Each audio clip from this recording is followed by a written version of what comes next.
Our story begins with the return of Sakurako, the conqueror of the Baal Dungeon, and everyone is excited to see her. They know that the Baal Dungeon, which appeared in Russia 6 years ago, was an S-rank dungeon that no player in the world had been able to clear. This means that clearing it is a historic achievement for humanity, and that achievement rests in Sakurako's hands. Orami Sakurako, the 100 Flower Blooming Guildmaster, an S-rank player ranked 3rd overall with a Grand Sorcerer class, and the Nine-Tailed Fox skill, proudly tells her fans that this outcome was expected. A reporter then asks her if she thinks the Lulu Heart Dungeon, which is considered the most difficult dungeon in history, might soon be cleared. Others speculate that if anyone could do it, it would be Sakurako. She smirks at the mention of the ultimate goal of all players, but tells everyone it has nothing to do with her. She arrogantly announces that she clears dungeons for herself. Then she walks off toward her car as reporters chase after her, trying to question her further, but she ignores them. Meanwhile, in our protagonist Kaki Yukari's house, he is watching Sakurako's video and realizes it's about time for his part-time job. He stands up to change his clothes, wondering if he remembered correctly that his job today was transporting supplies to a dungeon. He then recalls Sakurako's arrogant announcement about clearing dungeons for herself and falls silent for a moment. Later, on a city rooftop, he stands gazing at the dungeon tower in front of him, thinking that even he wishes he could challenge it. The Lulu Heart Dungeon is the first dungeon to have appeared in this world and is the most difficult dungeon globally, with no one ever having cleared it. Every time the news introduces a new player, Yukari dreams that one day he could be one of them, but it never happens. When he was evaluated, the specialists apologized and told him he was skillless and therefore unable to enter dungeons. Still, he remained persistent and tried to challenge dungeons. However, players didn't want to work with someone who was skillless and bullied him, calling him useless. Even his coworker advised him to stop dreaming, insisting that he didn't mean to be harsh, but was simply being a friend, saying he understood Yukari didn't want to accept it. But the truth was that he had no talent. Skillless, a term used for those who cannot receive the benefits of skills and are unable to become players. If a skillless person enters a dungeon, 90% of them die, and the remaining 10% go missing. Because of this, people without skills are no longer allowed to be involved with dungeon gates. Yukari knows in his mind that he is skillless and not one of the chosen ones, and yet he still can't give up. So he continues working part-time jobs related to dungeons, thinking how foolish he is for doing so. He looks at his new sword sadly, knowing that even though he bought it, there may never be a day when he gets to use it. Suddenly, the ground shakes and everyone is shocked by a loud growl. The system then issues a warning. A dungeon break has occurred. From the Panam dungeon, the plague that spreads in solitude is descending. The nun who devours the future from the Oryx dungeon and the lamb mistaken for all time from the Forest dungeon also emerge. Yukari and other citizens begin to flee while the system repeatedly warns that a swarm of the lamb mistaken for all time continues to pour out. One of the monsters chases him. He runs with all his might, wondering why there are monsters in the middle of the city and what on earth is happening. He swings his sword backward to slash at the monster, but is shocked when the sword he just bought breaks in half without even scratching it. He looks back in fear and sees the monster's mouth about to bite him. He thinks he's going to die. Luckily, someone powerful appears just in time and uses the Scarlet Leafly Flash skill to slash the monster into pieces. She lands in front of him and asks if he is hurt. He is stunned when he sees Oramachi Sierra, a member of the 100 Flower Blooming Guild, an S-rank player ranked 8th with a Swordmaster class and the Eye of Truth skill. He stutters a thank you for saving him. She turns around and explains that monsters are overflowing from dungeons all over the world and that the area is especially dangerous, so he must flee at once. Yet, he asks if there's anything he can do to help. She replies with concern on her face that the only thing he can do right now is run away. He wants to object, but he knows better than anyone that he can't do anything. He replies that she's probably right. Sarah then walks forward and shouts for him to run now. He obeys and runs in the opposite direction, leaving Sarah behind to face the swarm of monsters, her eyes closed in despair and guilt. Minutes later, he stopped running to catch his breath and hid behind a nearby car park. Yet he noticed that no matter where he ran, there were monsters. He continued running, knowing the main streets were too exposed and he had to escape into the alleyways. But he was shocked when he saw a lady lying in a pool of blood and asked her worriedly if she was okay. The lady simply asked him back if he was human. He bent down next to her, telling her they needed to get her to a hospital quickly. Knowing that with wounds like hers, there was no way to save her, he hesitated but remembered Sierra, who had saved him. He told himself that he couldn't just run away again, that there had to be something he could do. He was about to grab her and say he would take her somewhere safe, but she slapped his hand away and shouted at him not to touch her. She added that she hadn't fallen so low as to need help from a mere human, but he grabbed her forcefully, shocking her. She shouted, asking if she hadn't already told him not to touch her. He placed her on his back and ran with all his might. While she kept shouting at him to let her go, he simply shouted back for her to hold on because they were running. Meanwhile, the plague dragon that spread in solitude flew above the city, gathered power in its mouth, and released it downward, causing a massive explosion that turned everything to dust. Yukari, who was carrying the lady, was caught in the blast and thrown violently to the ground. He slammed and bounced a few times before stopping himself from rolling. He immediately sat up, trying to comprehend what had just happened.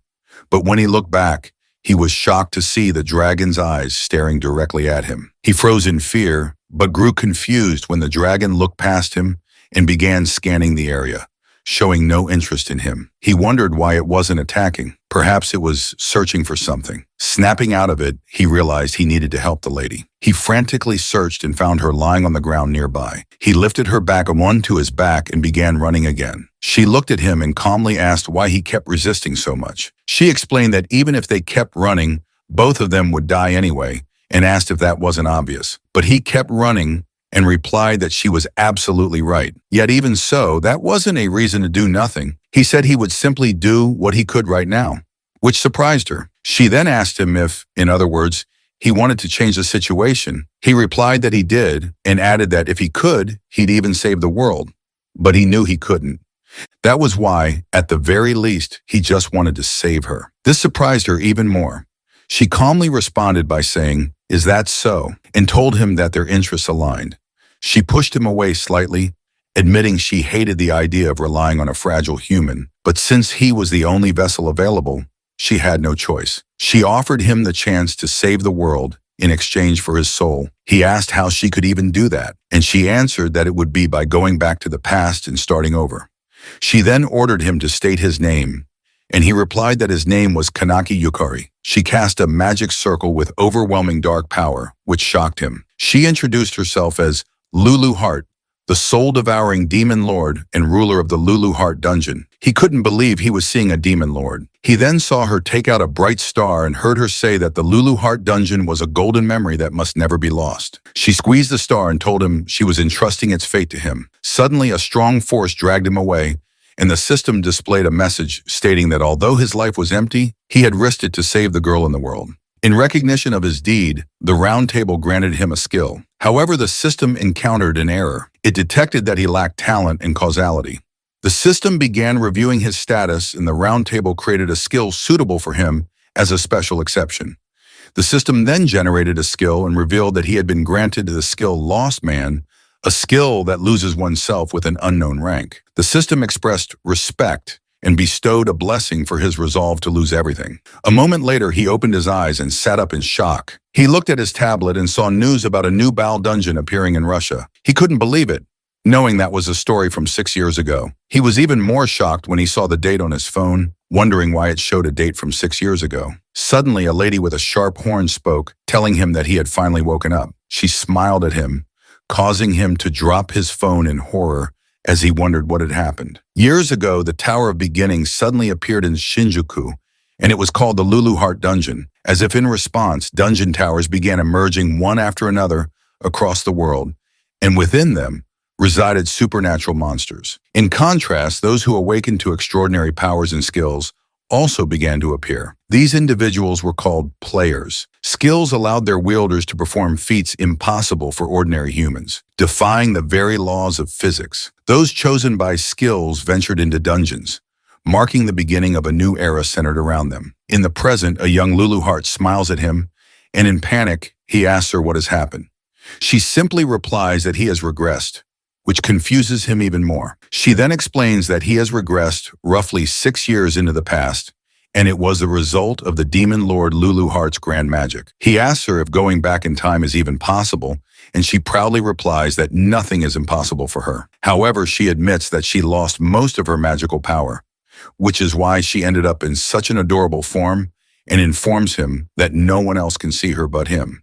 He then realizes that she seems somewhat familiar. Recalling the older Lulu heart, she tells him that she has fulfilled her part of the contract, so now it's his turn to fulfill his. He will be working to stop the dungeon break. He responds that he'd love to help, but he has no idea what to do. She explains that the dungeon break was a calamity caused by demon lords ruling over other dungeons. Their objective was to invade her Lulu Heart dungeon, which held the greatest concentration of magical power in the world. She adds that since they couldn't defeat someone as powerful as her alone, they formed an alliance across all dungeons. This means that if they systematically conquer every dungeon in this world, they can prevent that future from happening. However, he responds that it's really hard for him to say, but he admits he's incredibly weak and has no skills. He adds that he has never even set foot inside a dungeon before. Yet he is shocked when she asks, "What about it?" and tells him it doesn't matter in the slightest. What's important is his resolve. She explains to him that to a demon lord like her, humans are all the same, so he shouldn't worry. She assures him that she will personally train him to become the strongest. She then firmly and confidently swears to him that he will surpass the limits of humanity and protect her beloved Lulu Heart dungeon. A moment later in the Frank dungeon, Lemura, they arrive. He looks around as it's his first time stepping into a dungeon, but instead of excitement, he feels a sense of restlessness. He then asks her about the training she mentioned.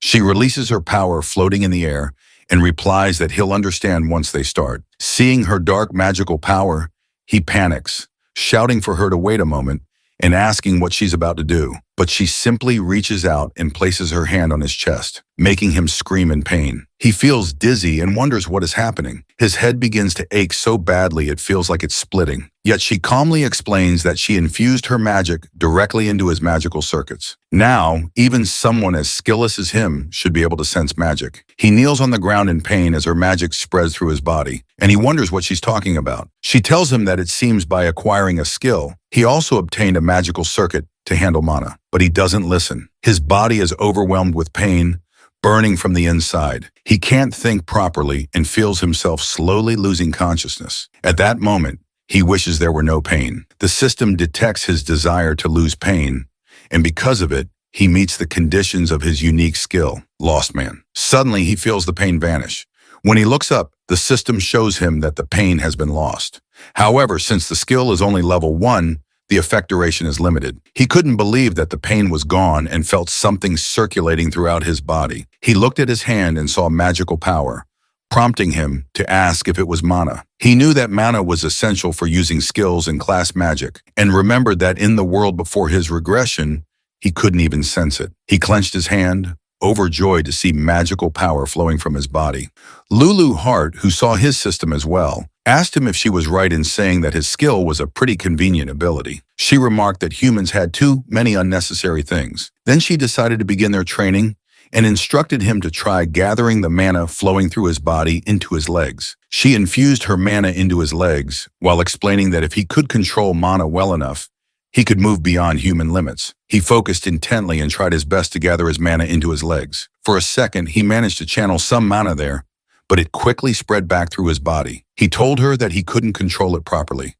Whenever he tried to gather mana into his legs, it dispersed midway. She responded that she hadn't expected him to succeed from the start, which surprised him. He commented that she was kinder than he expected, admitting that he thought she would push him to get it right immediately. However, she smirked and laughingly told him that his will and ability didn't matter in the slightest. Confused, he asked what the hell that was supposed to mean. Then he noticed a sound around them and asked her if she heard it too. Suddenly, a monster appeared, rushing toward him. He froze for a second, then snapped to attention when he realized it was an orc. The orc chased after him as he ran, shouting in panic, asking what was happening and why there was an orc at the entrance. Floating beside him, she reminded him that even weakened, he had absorbed the demon lord. To a monster, that was like the finest delicacy appearing before its eyes. She then excitedly told him that monsters would now come to devour him. Meanwhile, she gracefully floated around with tea and cake while he ran for his life,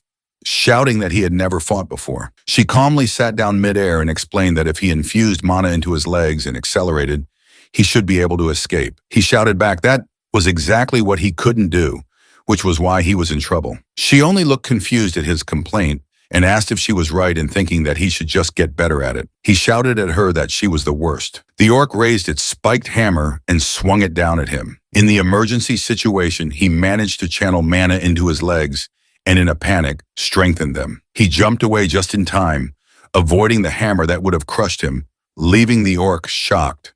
A short distance away, he stopped and realized that for a moment, mana had surged into his legs, evident from the deep footprint left behind. He felt his entire body overflowing with power and was thrilled to experience mana manipulation for the first time. Lulu Heart told him it was fine to be amazed, but he would die if he didn't act. Looking up, he saw more massive orcs standing in front of him. One of them swung its hammer down, and he froze in fear, thinking this was the end. The orc struck him and crushed him in one hit. The system displayed that he had died, and the round table would retrieve his skills. But then he heard Lulu Heart's voice saying, "That won't do." She asked why he was dying and leaving her behind, as if she'd ever allow that. A demon hand then appeared, shattering the system's attempt to retrieve his skill. The system errored briefly and displayed a new message. Interference by Demon Lord Lulu Heart had prevented skill retrieval. Due to the contract between him and Lulu Heart, he would now return to 1 hour before. He then woke up and screamed in fear, realizing he was about to be hit by the spiked hammer. Yet Lulu Heart greeted him with a cheerful "good morning" and asked if he had a nice sleep. She then drew out her mana and asked if they should resume. Before he could finish asking what she was doing, she placed her hand on his chest again and sent her mana into his mana circuit once more, causing him to scream in pain. However, he remembered the sensation from before, and just minutes later, the system activated his Lostman skill, which relieved him of the pain.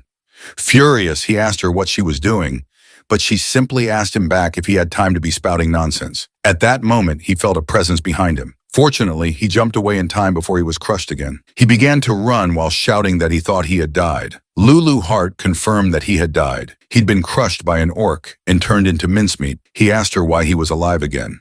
She explained that there was a death return contract between them. When he dies, he returns to the world 1 hour before. He was confused, but there was no time to think about it. He kept running. Lulu Heart then told him not to worry about unnecessary things because the only thing he needed to know was that until he stops the dungeon break, he can't die permanently. They were in this together, and there was no way she'd allow him to die and leave her behind. She then shouted at him to show her his resolve. The orc caught up to him, but once again, he managed to channel mana into his legs and jumped away to dodge its attack. Lulu Heart praised him, saying his reaction was better than the first time. She admitted that she thought it would take longer for him to control magic, but it seemed dying once had an effect. She then formed a sword using her magical power and told him that if he was going to become strong enough to prevent the dungeon break, he couldn't keep running away forever. He accepted the sword, knowing he hadn't come back just to keep fleeing from orcs. He couldn't stay stuck there. She walked closer to him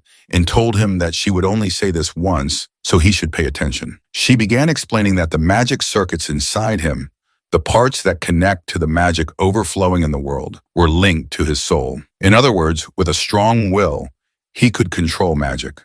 But to do that, he needed a strong desire, which could be a passionate wish to grow stronger, or even the arrogance of wanting to save the world. She then asked him what exactly he desired. He remembered the dragon that had effortlessly destroyed the city and replied that he wanted to stop the dungeon and he wanted to become strong. The orc raised its hammer and swung it at him, but he bent his body low to dodge it. He immediately sat up and dashed toward the orc, driven by his new determination. Raising his sword, he channeled his mana into the blade, which allowed him to slice the orc cleanly in half with a single swing. He then caught his breath in exhaustion, but he was glad he had done it. For the first time, he had defeated a monster. Lulu Heart reminded him that she had told him he could do it if he tried, and admitted that she was planning to have him die about 100 times to get his body used to magic. But thanks to his Lostman skill, it had saved them both some trouble, making him realize once again that Lulu Heart was really the worst. They suddenly heard footsteps rushing toward them and saw a large group of orcs charging forward. Lulu Heart excitedly shouted to him that the next wave was coming. He quickly channeled mana into his legs and jumped above the oncoming orcs, running through the air at high speed as he felt magic coursing through his entire body. Descending towards the orc, he slashed one of the orcs cleanly in half. Dodging another orc's attack, He spun his body and sliced through it with one smooth swing. His body, moving beyond imagination, responded with precision. With growing confidence, he continued slashing through the orcs around him. 1 hour later, Lulu Heart praised him for defeating 10 orcs in a single hour, calling it pretty good for a beginner. He added that if he kept it up, he would grow even stronger. However, she remained silent. Suddenly, they heard someone screaming in the distance. Quietly approaching the sound, they saw a man holding a blood-drenched knife, shouting at someone, calling them an idiot, a real idiot.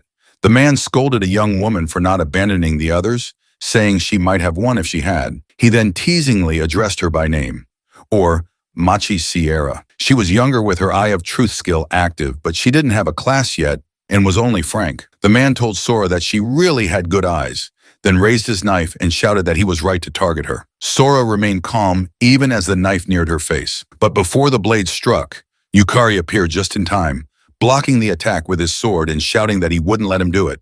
Furiously, Yukari demanded if the man understood what he was doing, but the man stronger than him easily pushed him back and calmly asked who the hell he was. Sarah shouted that the man was a serial killer who targeted beginners, and she cried out in concern, urging Yukari to run away. He looked back and recognized her. Sierra, the S-rank player who had helped him in the world before his regression. The man, Akazuki K, pushed Yukari again and began slashing at him with his knife, tauntingly asking if he really had time to be looking away. Eventually, Yukari's sword was knocked from his hand. Realizing he had used too much magic and couldn't summon any strength, Kei told him he was full of openings, then activated Wave of Terror Level 3, which inflicted fear. The system displayed that Yukari was affected by terror status. He would feel intense fear toward Akazuki Kei, be unable to use skills, and have reduced stats for a certain period of time. Kei struck him with his knife, stabbing him through the abdomen. Yukari screamed in pain as the blade pierced him. Kei pulled the knife out and calmly turned his attention back to Sierra, who was already badly injured. Still conscious, Yukari managed to tell him to stop, but Kei continued forward. He knelt beside Sierra, saying he just wanted to understand what those skills were all about. Yukari could only watch in horror as Sierra screamed. Kei had stabbed her eye. Kei then muttered to Sarah and the other two corpses that he hoped to discover something when he dissected them. He stabbed Sarah's eye again and continued to stab her repeatedly, her screams growing louder with each stab. Yukari, furious and heartbroken, tried to move, but his bleeding intensified. He screamed at Kei to stop and remembered how in the previous timeline, Sierra had saved him, but now he could do nothing to save her. Kei laughed maniacally and grabbed his hair, while he thought to himself that he was too weak, too powerless, that this was why it was happening. Kei began stabbing him over and over until Yukari was killed. But as before, due to the contract, he returned to 1 hour prior. He woke up in the same place where he had just defeated 10 orcs. He turned to Luluard and told her that he had a favor to ask. She smiled, intrigued, and told him to go ahead and say it. He stood up and declared confidently that he wanted her to make him stronger, no matter how many times he had to die, because he wanted to defeat that murderer. She simply responded that she got it and told him that she couldn't care less about that little girl. But if this was what was driving him, then she'd let him go wild and personally whip him into shape. A moment later, Kei told Sarah that even though she had just become a player today, it was impressive how well she was holding out against his killing skills. He added that she was definitely Sakurako's sister, but he commented, today's dungeon was pretty thin on monsters. Kei then dashed toward her, shouting that he would take his sweet time breaking her. Yet Sierra remained calm and waited for him to get closer. But before the knife could reach her, Yukari appeared out of nowhere and blocked the strike. Kei demanded to know who the hell he was and whether he knew Sierra. Sarah collapsed on her knees in pain, shouted at Yukari to get out of there immediately because Kei targeted beginners. But Yukari stood his ground, doing his best to block Kei's attacks. He told Sierra to leave Kei to him. He would handle it from here. Unfortunately for him, he died at Kei's hands again. He remembered hearing about a beginner killer even before going back in time. But Sarah had never suffered such serious injuries before. He thought it must be his fault since he had lured all the dungeon's orcs away. Kei had free reign to strike. He knew he couldn't change that fact now. Even with Lulu Heart's contract, he couldn't return to a point earlier than his first death. He guessed that if he'd killed the orcs faster, it might not have happened. Once more, he thought everything had happened because he was weak. Then he died again. When he died for the third time, Lulu Heart lectured him, saying his swordplay was too straightforward, that killing Kei required a sneakier approach. On the fourth try, she told him to pay attention to the flow of his movements and to stop separating offense and defense. He needed to connect everything fluidly. On the fifth, she yelled that his mana was disrupted again and warned him never to lose focus no matter what was happening. On the sixth, she taught him to read his opponent's mana and assured him that by doing so, he would naturally anticipate their next move. On the seventh, she told him Kei's strategy relied heavily on counters, so Yukari needed to bait him into attacking. On the eighth attempt, Sierra, who had been watching, asked why he was going so far for them. On the 10th death, Luluhart asked if he wasn't afraid of dying. He replied that he had nothing left, and if he didn't put everything on the line, he wouldn't be able to save anyone, even if it cost him his life. This amazed and surprised Luluhart at the same time. He knew that if he gave up now, the dungeon break would result in countless deaths. And when weighing the lives of everyone else against his own pain, the choice was obvious. Luluhart silently watched him continue trying to defeat the murderer and die once more. She remembered all the people she had seen in dungeons, how they abandoned their teammates without hesitation and only looked out for themselves. That's why she couldn't understand why Yukari kept sacrificing himself for others. Yukari died again and again at the murderer's hands for hours until Kei was finally impressed by how Yukari read his movements as if it were his first time. He didn't realize Yukari had died so many times that he could now predict Kei's actions instinctively. Kei arrogantly told him that the difference between them was their commitment to dying, that Yukari didn't have it in him. Yukari was momentarily confused and wondered if even after all this, his resolve still wasn't enough. But then he stood up thinking to himself, even so, and even then, he wouldn't let anyone die. Luluhart was speechless for a moment before shouting to him that she hadn't expected him to come this far. So now she would tell him what was missing, the final piece he needed. She told him the missing piece was recognizing how strong he had already become. Her words shocked and stunned him into silence. He then looked away, not knowing how to respond. Luluhart told him he was still stuck seeing himself as weak. It was true that he had no talent, no skills, and no mana in the past, yet he kept coming back, even after dying over and over. Even though he could have abandoned that little girl and run, he didn't. He was about to argue with her about abandoning Sierra, but she cut him off, stating that he hadn't run. And no matter how many times he lost his life, he had chosen to keep fighting. That was why he had grown strong. She floated closer to him, pointed at him, and told him that even she, the demon lord, acknowledged his strength. She questioned why he was still moping and ordered him to stand up and lift his head. He obeyed. Kei swung the knife in his direction, but he easily dodged it. Luluhart pointed out that he could now read Kei's knife movements. Kei was shocked when he saw Yukari bend down and swing his sword to counterattack, which Kei blocked. Luluhart encouraged Yukari to swing his blade with everything he had, and Yukari managed to push Kei away with his sword, despite Kei using his knife to resist. Luluhart then remarked that Yukari could cut Kei down now, and he saw that he had slashed Kei's hand as well. She pressed him further, demanding to know how long he would continue, pretending he was weak, and shouted for him to accept his strength. Yukari noticed Kei's right foot move back and immediately recognized that a thrust was coming, which he dodged. He predicted Kei's next overhead slash and also foresaw the follow-up kick. He dodged both moves with precision, leaving Kei visibly confused and wondering about the sudden change. Yukari swung his sword at Kei again, but Kei dodged it. However, Kei was shaken. A moment ago, Yukari had been nothing more than a clueless boy who couldn't swing a sword properly, a weakling who had been covering in fear. Now Kei, who was being pushed back, questioned how he was losing to someone who had been so helpless. Yukari landed another slash on Kei's arm. He saw Kei begin to panic and knew this was his opportunity.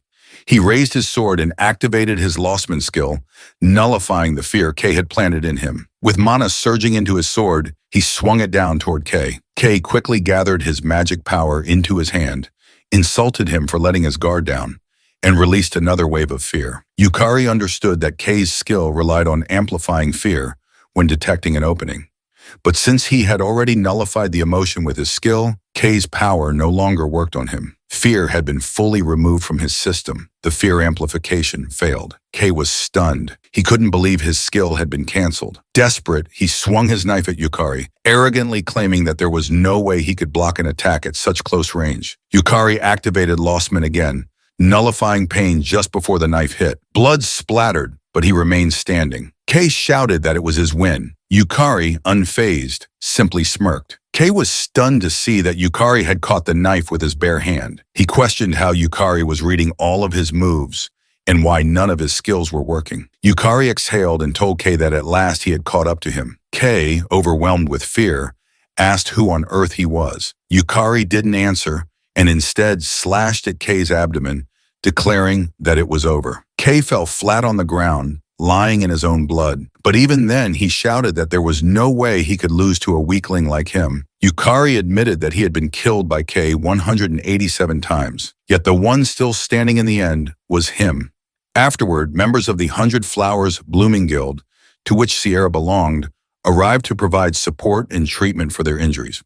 Sarah approached him, sincerely apologizing and swearing that she would make amends, but he simply told her that no one had died, and that was enough. His words surprised her. Sarah and the others then bowed to him and thanked him with all their hearts. A moment later, as he stepped out of the Frank dungeon, Lulu Hart reminded him that it had taken quite some time after returning from his previous death. Even so, she smiled at him and praised him for doing a great job. He remained silent for a moment until his tears began to fall, and he quietly thanked her. She smiled at his reaction and teasingly asked why he was crying over something like that. She then reminded him that their goal was to stop the dungeon break, and in order to do that, they would have to surpass the so-called S-rank players. Lulu Hart raised her finger and declared that if she had to say, he would become a Demon Lord level player. He laughed and asked her what that even meant, but admitted that Demon Lord level didn't sound so bad.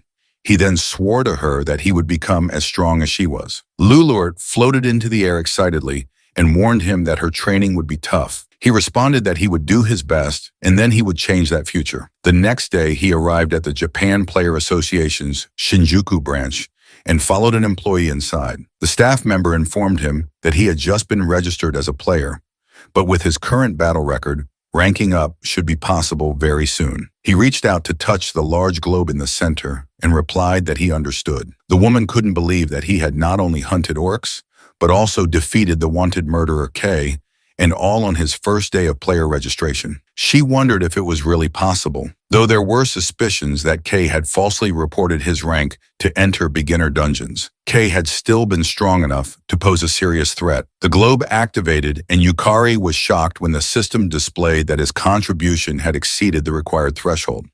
He was awarded the title of E-rank player. The system applied a correction to his status, increasing his overall stats, magic circuits by 2, and mana capacity.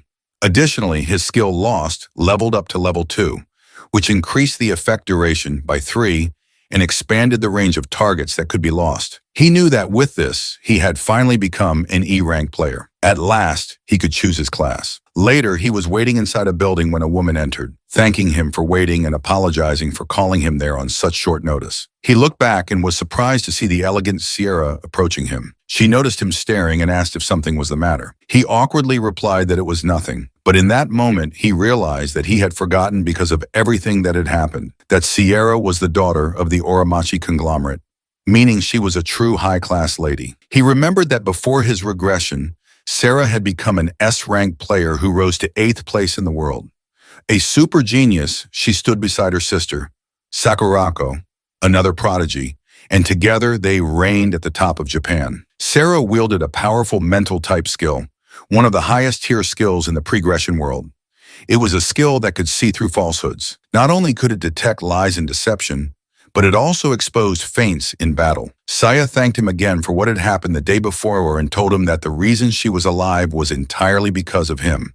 But he clarified that it was because she had protected the other two. Yukari later discovered that Sierra had never attempted a dungeon raid before, and yet she managed to keep fighting Kay while protecting 2 injured people, something he could hardly believe. She then held his hand and told him that hearing those words made her feel a little better, causing him to blush as she stood a little too close. They then entered a small cafe where Sierra informed him that she would explain about classes as they had discussed the day before. She asked if they should proceed with the class selection, admitting that it might be a bit pushy of her. She went on to explain that a job class was something a player could choose upon reaching E rank. It was similar to choosing a profession, and classes were broadly divided into physical-based, magic-based and mental-based categories. She added that a person's class was generally determined by their personality and abilities, and that their skills were reflected accordingly. For physical-based classes, examples included warriors, knights, and thieves. In magic-based classes, there were options like sorcerers and priests. For mental-based classes, there were unique and specialized options such as alchemists,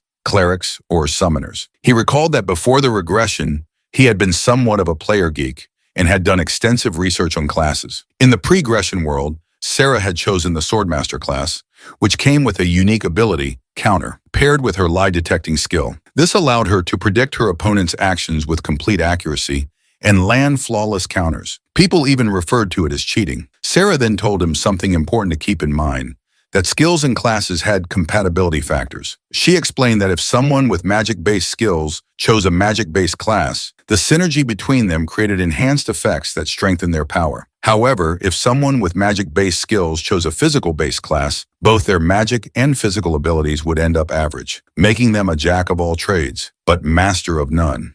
She added that although she didn't know exactly what his skill did, he should be careful. He thanked her, saying the information was helpful. He then realized that his skill, Lostman, was something he had never heard of before, even in his past life, and had no idea what kind of class options he would receive. Lulu Hart, who was floating nearby, appeared to understand the logic behind people having abilities after hearing Sarah's explanation. Sarah stood up and waved goodbye to him, saying she needed to go first for her class evaluation. Later in the same cafe, Sierra returned and thanked him for waiting. He asked if she had decided on her class. She replied that she had, and told him she had received about 4 options, including Swordmaster and Paladin. He was shocked, knowing that even having that many high-tier options at her level would normally label someone a genius. Sierra then excitedly shared that she had chosen the S-rank classmate. This shocked him even more, knowing that it was indeed an S-rank class that combined elegant magic with cold, calculated combat techniques. He recalled that before the regression, Sarah should have chosen the A-rank Swordmaster class. Yet now she was excited to stand shoulder to shoulder with brave people like him. He was stunned that she had called him a brave person and felt genuinely happy that she thought of him that way. She told him that it was now his turn, prompting him to stand up and head toward the class evaluation. He stopped in front of the globe, remembering that before the regression, he had never even gotten the chance to choose a class. He had no idea what kind of options would appear. Placing his hand on the globe, he watched as it began processing his class aptitude assessment. Suddenly, the system produced an error, startling him. He wondered if it was a malfunction, but then the system displayed that it had detected an unknown reaction within him and had begun redefining his class. This caught Lulu Hart's attention. When the system completed the assessment, he was shocked to see the result. His class was identified as Soul Eater, marked as rank X++. It wielded the power of the soul-devouring demon lord. The system explained that soul eaters could sometimes devour their enemies to absorb their strength, while at other times they commanded the subdued souls to dominate the battlefield. He was completely confused as this class had never even appeared as an option before. Then several class-specific skills unlocked before him: Soul Loss, Soul Trial, Soul Devour, and Soul Harvest. Overwhelmed, he shouted that he had never heard of any of this, not even before the regression, and frantically asked what it all meant. Lulu Hart grabbed his shoulder and shouted back that it was her ability. They examined his new class carefully, and Lulu Hart wondered aloud if the ghosts of the round system had judged her as part of the darkness. The system then proceeded to explain every class skill he had unlocked. A moment later, he returned to the cafe where Lulu Hart was waiting. She asked him if he had chosen a class, and he confirmed that he had, revealing that it was a class called Soul Eater. Lulu Hart responded that she had never heard of such a class before and appeared confused, noting that both of them had ended up with unprecedented, unique classes. Suddenly appearing beside him, Lulu Hart shouted that it was perfect timing. She ordered him to challenge Sierra to a mock battle, instructing him to fight using his power and test out his class. She added that they would talk afterward, which startled him. Minutes later, inside the indoor arena at the Japan Player Association's Shinjuku branch, he stood across from Sarah to begin their mock battle. He was surprised when he saw that she was wearing a maid outfit and asked why. She casually replied that it was because the outfit excited her. News had quickly spread, and players began gathering inside upon hearing that Sierra was about to fight. Her opponent was a rookie who had defeated Kay, the notorious beginner hunter. One of the staff members announced the start of the match and called for the battle to begin as the two faced each other. He reminded himself that Soul Leader was an unknown class, and this would be his first time testing it in actual combat. He activated his Soul Loss skill, which boosted his magic power, but simultaneously debuffed his stamina. He was shocked by the debuff. Before he could fully process what was happening, the system indicated that his Lostman skill had activated and had nullified the emotion of hatred. Lulu Hart then appeared above him, teasingly noting that she had forgotten to mention that her power was incredibly strong, but came with drawbacks. He quickly figured out that she had likely left that part out on purpose. Snapping him back to the moment, Sierra asked if he was finished testing his class. He assured her that he was ready. Sierra smiled briefly at his answer, but within a second, her expression grew serious. She warned that she was coming. He focused his gaze as she dashed forward. She was fast. The system displayed that Maid's work tools had been activated, a class skill that manifested exclusive tools used by maids. Various weapons appeared as part of the summoning. She threw several kitchen knives at him, which he managed to deflect. Despite this, Sierra continued closing the distance. She drew the sword at her waist and swung it at him. Fortunately, he blocked it with his own sword. He quickly realized that Sarah's lie detection ability also allowed her to see through combat feints, meaning he had no choice but to confront her head-on. Sarah questioned whether he really had time to think, then threw another knife at him. He bent backward just in time to dodge it. Immediately, he straightened his posture and looked toward her. She was already summoning additional weapons. Knowing she was preparing for another attack, he activated his Lost Man skill again, nullifying fear. She threw several more knives at once, but he blocked, dodged, and evaded them effortlessly as he dashed toward her. She was shocked and asked if what she was seeing was real. She was even more stunned when he appeared in front of her, with incredible speed, ready to swing his sword. Sierra managed to block the attack, but she felt the overwhelming force behind it. He then forcefully pushed her back, stunning the watching players around the arena. He felt magical power overflowing through his body, thanks to the effects of soul loss, and the sensation excited him. For the first time, he was truly experiencing the full potential of his class skill. On the other hand, Sarah landed on the floor with her foot and thought to herself that his straightforward fighting style was something else. Unlike Kay, it would have been easier if he had used feints. She was then shocked when she saw him charging toward her at high speed.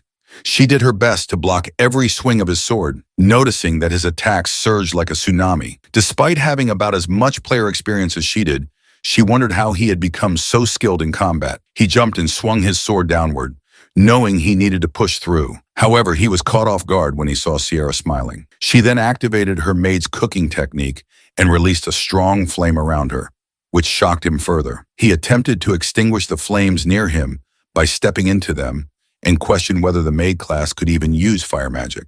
Sarah responded proudly that no one handled fire better than a maid and declared that she would cook him too. She then released even stronger flames around him. He sprinted away at speed, dodging the inferno while shouting in disbelief that it didn't make any sense. Sarah hurled even hotter flames at him and dashed forward with her sword, reminding him that a maid's job included cooking, and cooking meant fire. He covered his face to shield his head and swung his sword to counterattack, successfully deflecting her blade.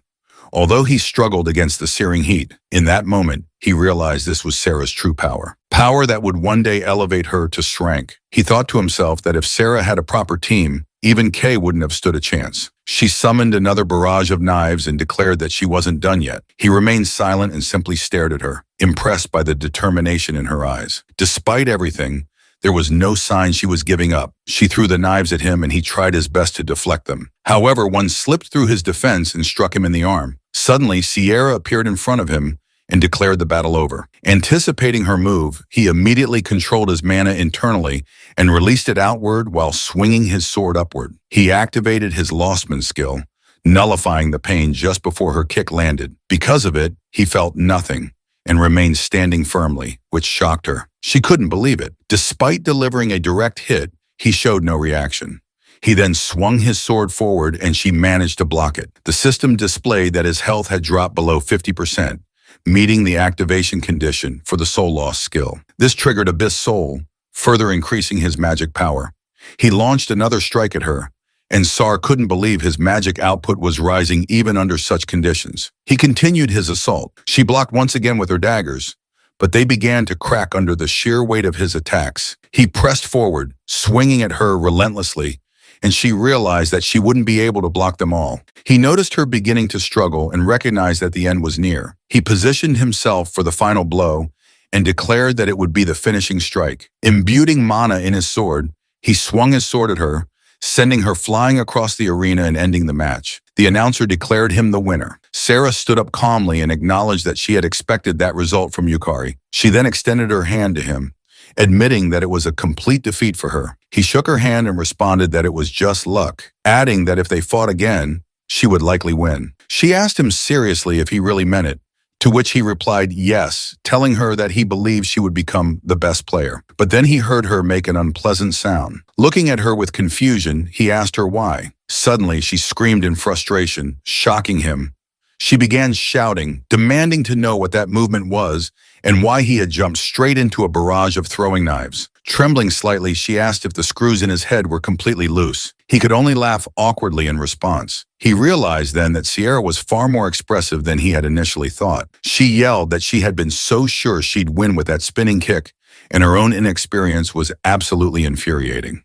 Then she pointed at him, startling him, and swore that she wouldn't lose the next time. He was taken aback for a moment, but then smiled and told her that he would win again next time. The following day, in front of the E-rank dungeon known as Realm Gate, he asked Luluheart to confirm if this was the correct dungeon. She affirmed that it was and explained that it should be the perfect place to test the Soul Eater's abilities. She informed him that she had picked an easy dungeon so he could take it easy, and he agreed. He stepped forward confidently while Luluheart smiled, watching him enter the E-rank dungeon. Moments later, outside the dungeon, the guards were shocked and questioning what was happening. They reported to their captain that there was a sudden magic surge inside the dungeon. It had transformed into a red dungeon. They immediately rushed to call for backup from the 100 Flowers Blooming Guild and alerted the player association. Meanwhile, inside the dungeon, Yukari was already busy cutting monsters in half, when another monster appeared behind him and swung its sword to kill him. He easily dodged the attack and moved away instantly. He then lifted his sword and swung it backward, severing the monster's head in a clean strike. Without stopping, he rushed forward and slashed through the monster in front of him as well. Minutes later, he was kneeling on the ground in exhaustion, asking Luluheart why the enemies were so strong if this was supposed to be an E-rank dungeon. Luluheart remained silent, not because she didn't know, but because she was surprised. Despite it being a red dungeon where monsters entered a berserk rampage and became several times stronger, Yukari had taken them down during his first encounter. Not only that, he had overpowered them without dying even once. She smirked, realizing that Yukari's growth was progressing much faster than she had anticipated. In that moment, she thought to herself that he was truly interesting. Luluheart laughed to herself, thinking that she would have to prepare even harsher training going forward, which immediately terrified him. The system then displayed that his class ability, Soul Eater, had auto-activated. He was surprised when he saw mana pouring from the defeated monsters' bodies and entering his own. He felt his body rapidly filling with energy. The system notified him that his mana capacity and status had increased. Luluheart explained that he had consumed the monsters' souls, which were being converted into mana. She added that the more enemies he defeated, the stronger he would become. This was the first true essence of his ability. He acknowledged her insight and remarked that it was to be expected from the original owner of the class. Luluheart then proudly gathered the soul form of one of the monsters and told him this was the second true essence. She made the soul form float toward him. When he asked what it was, the soul entered his body. The system then initiated the draw for his class ability, Soul Harvest. After several seconds of evaluation, he acquired the Armor Knight Soul, a soul clad in sturdy armor with high resistance to physical attacks, which shocked him. Luluheart explained that a soul was the core of a monster, and that if he supplied it with mana, it could be materialized. He attempted to infuse mana into the soul, which successfully activated his soul command ability, allowing him to materialize the Armor Knight's soul. He summoned the knight and stared in amazement, shouting in excitement that it felt like a summoning spell. Luluheart quickly corrected him, warning not to compare it to mere summoning. It only resembled a puppet because his mana was currently insufficient. She stated that soul embodiment was an ability on par with the creation of life itself. Upon hearing this, he realized he had almost forgotten how powerful Luluheart truly was, given her tiny current form. He nodded at her proudly, which made her annoyed, prompting her to ask if he wanted her to crush him. Moments later, his summoned knight was engaged in combat with a monster knight. While they fought, he rushed behind the enemy, leaped into the air, and slashed it in half with a single swing. He then activated Soul Harvest and slowly extracted the soul form from its body, eventually acquiring it. He summoned it using Soul Command and successfully added it to his growing army.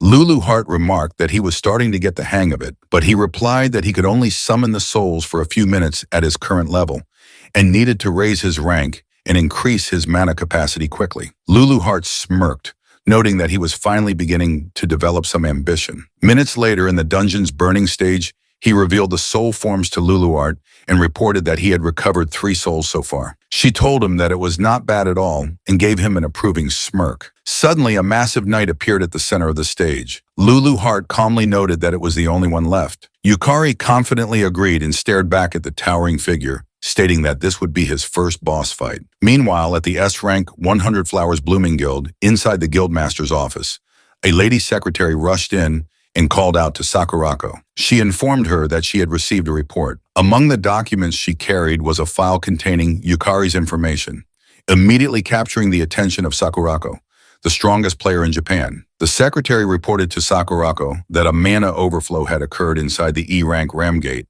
resulting in the emergence of a red dungeon. Sakurako responded calmly, remarking that it was a nuisance. She then ordered the secretary to immediately dispatch B-rank players and have the 4th squad on standby, just in case. The secretary agreed without hesitation. Sakurako then asked if anyone had already entered the dungeon. The secretary replied that they had received a report of an E-rank player named Kaki Yukari entering alone. Upon hearing his name, Sakurako stopped walking.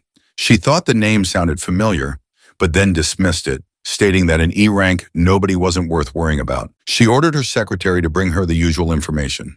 The secretary presented a list of everyone who had approached Sierra the previous day. Sakurako began speedily reviewing the documents, her mood shifting to irritation as she grew furious that unworthy people were getting close to Sarah. In her eyes, they were all equally worthless. She stopped abruptly when she came across a photo of Sarah and Yukari talking in the cafe. When she asked about the photo, the secretary calmly replied that it was taken during lunchtime.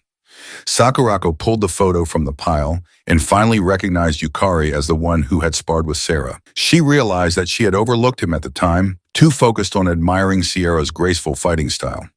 Her expression twisted with anger as she pointed at Yukari in the photo, thinking that another worthless insect was trying to latch into her Sierra. Meanwhile, in the E-Rank Dungeon's boss room, Yukari was on his 24th death in Regression. Lulu Hart, floating lazily in the air, asked how much longer he planned to keep fighting, admitting that she was getting bored. He was locked in a battle with the boss when he shouted at her to be quiet, insisting the boss was far too strong. Lulu Hart simply smiled, knowing it was not a regular boss. It was a monster supercharged by the dungeon's mana overflow. An easy win was out of the question.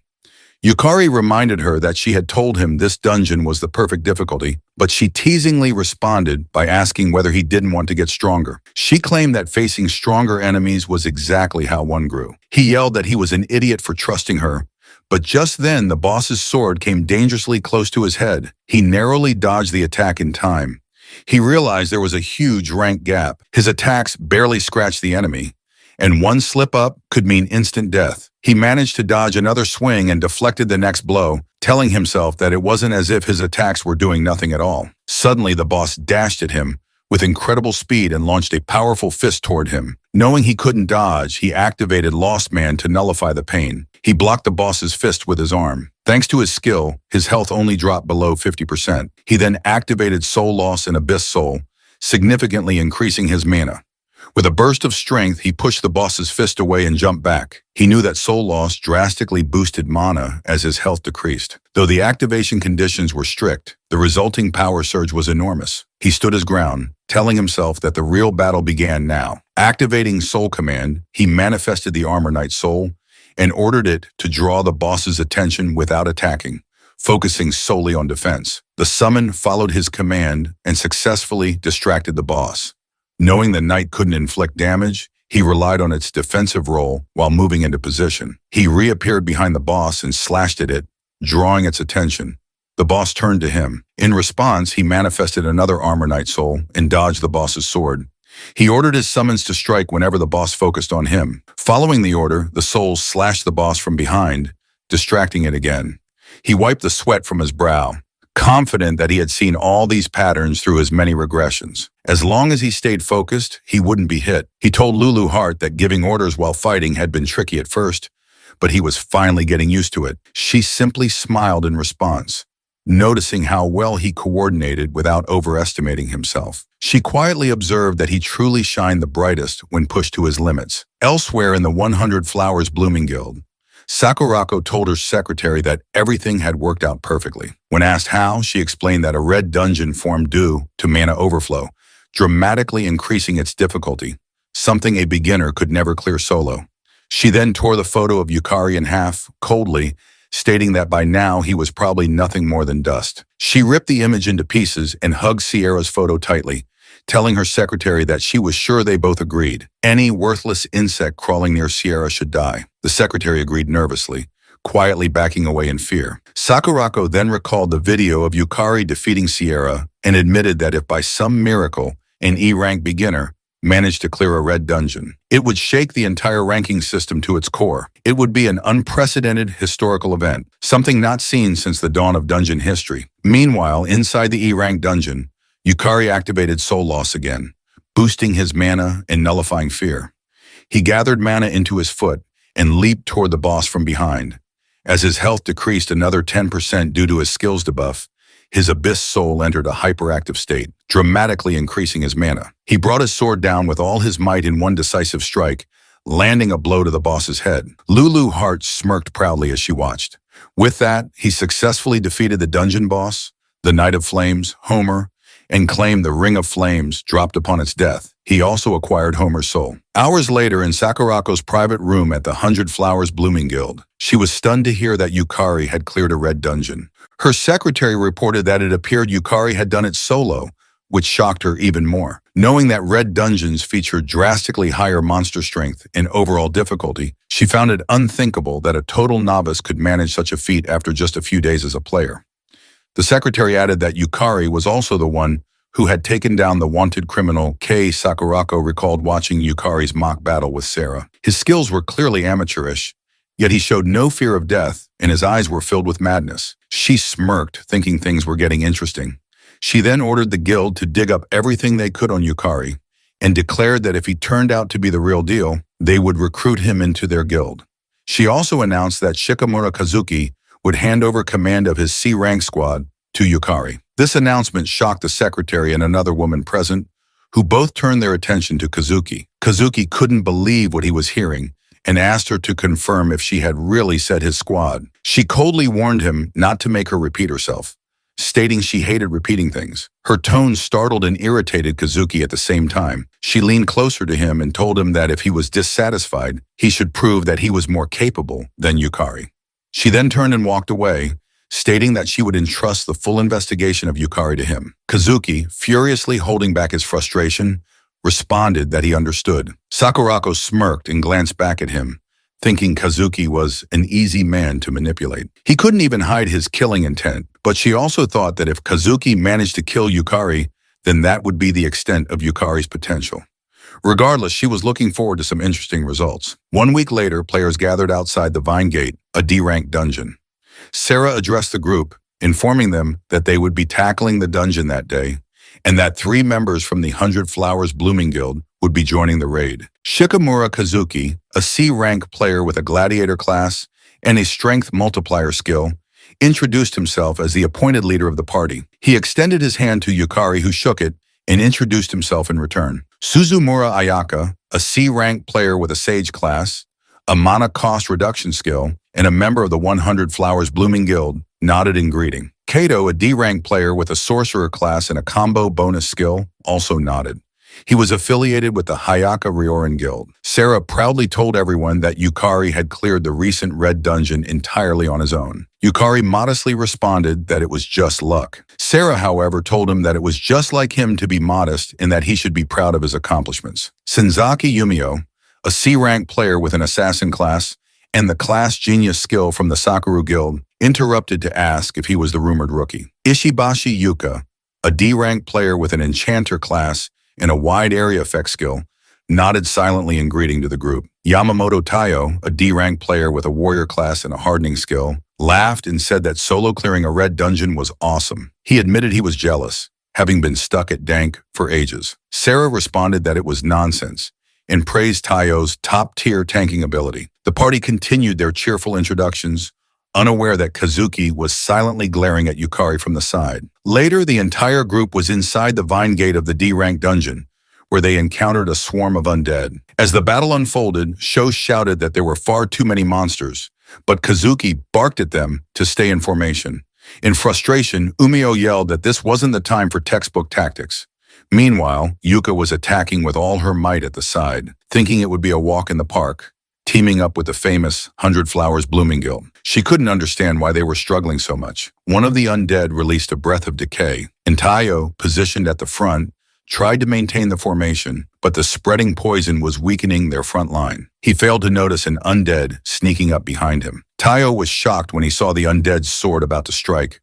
Realizing it was too late to block the attack, he feared they were about to be wiped out. Fortunately, Yukari appeared just in time, slashing down the undead before it could land the fatal blow. He quickly helped Taiyo back to his feet and asked if he was all right. Taiyo, still stunned, stuttered that Yukari had saved him. But Yukari rushed off again, telling him he would draw the monsters from behind and for Taiyo to cover the front while he did so. Kazuki saw them acting independently and furiously reminded everyone that he had ordered them not to disobey his commands. Yukari ignored him, knowing that it wasn't the time for rigid hierarchy. He activated his lost man skill to nullify pain and called out to Lulu Hart, referring to her as Lulu for short, who was floating nearby, snacking on popcorn while watching the battle unfold. He asked her to pour her mana into him and draw the monster's attention. She agreed immediately, raised her hand, and infused him with mana, which successfully attracted the undead.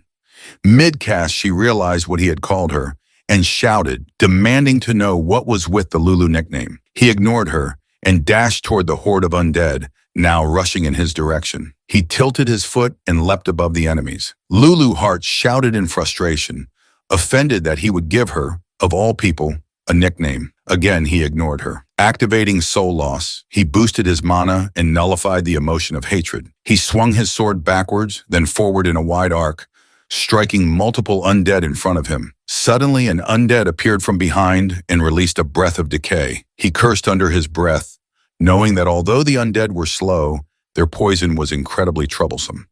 The system then notified him that his desire to nullify the poison had been confirmed, triggering Lostman, which purged the poison from his body. Shocked, he felt the sickness vanish completely and theorized that status effects applied to him were recognized by the system as part of himself. With renewed energy, he spun his sword with greater force, realizing he could push even harder now. Compared to the monsters in the red dungeon, the undead were slow and lacked strong willpower. He continued swinging, cutting down the swarm almost entirely on his own. Umeko watched in disbelief and asked what was up with him, wondering if he was really just an E-rank. Taiyo watched with a smile, thinking to himself that this was the skill of someone who had cleared a red dungeon solo.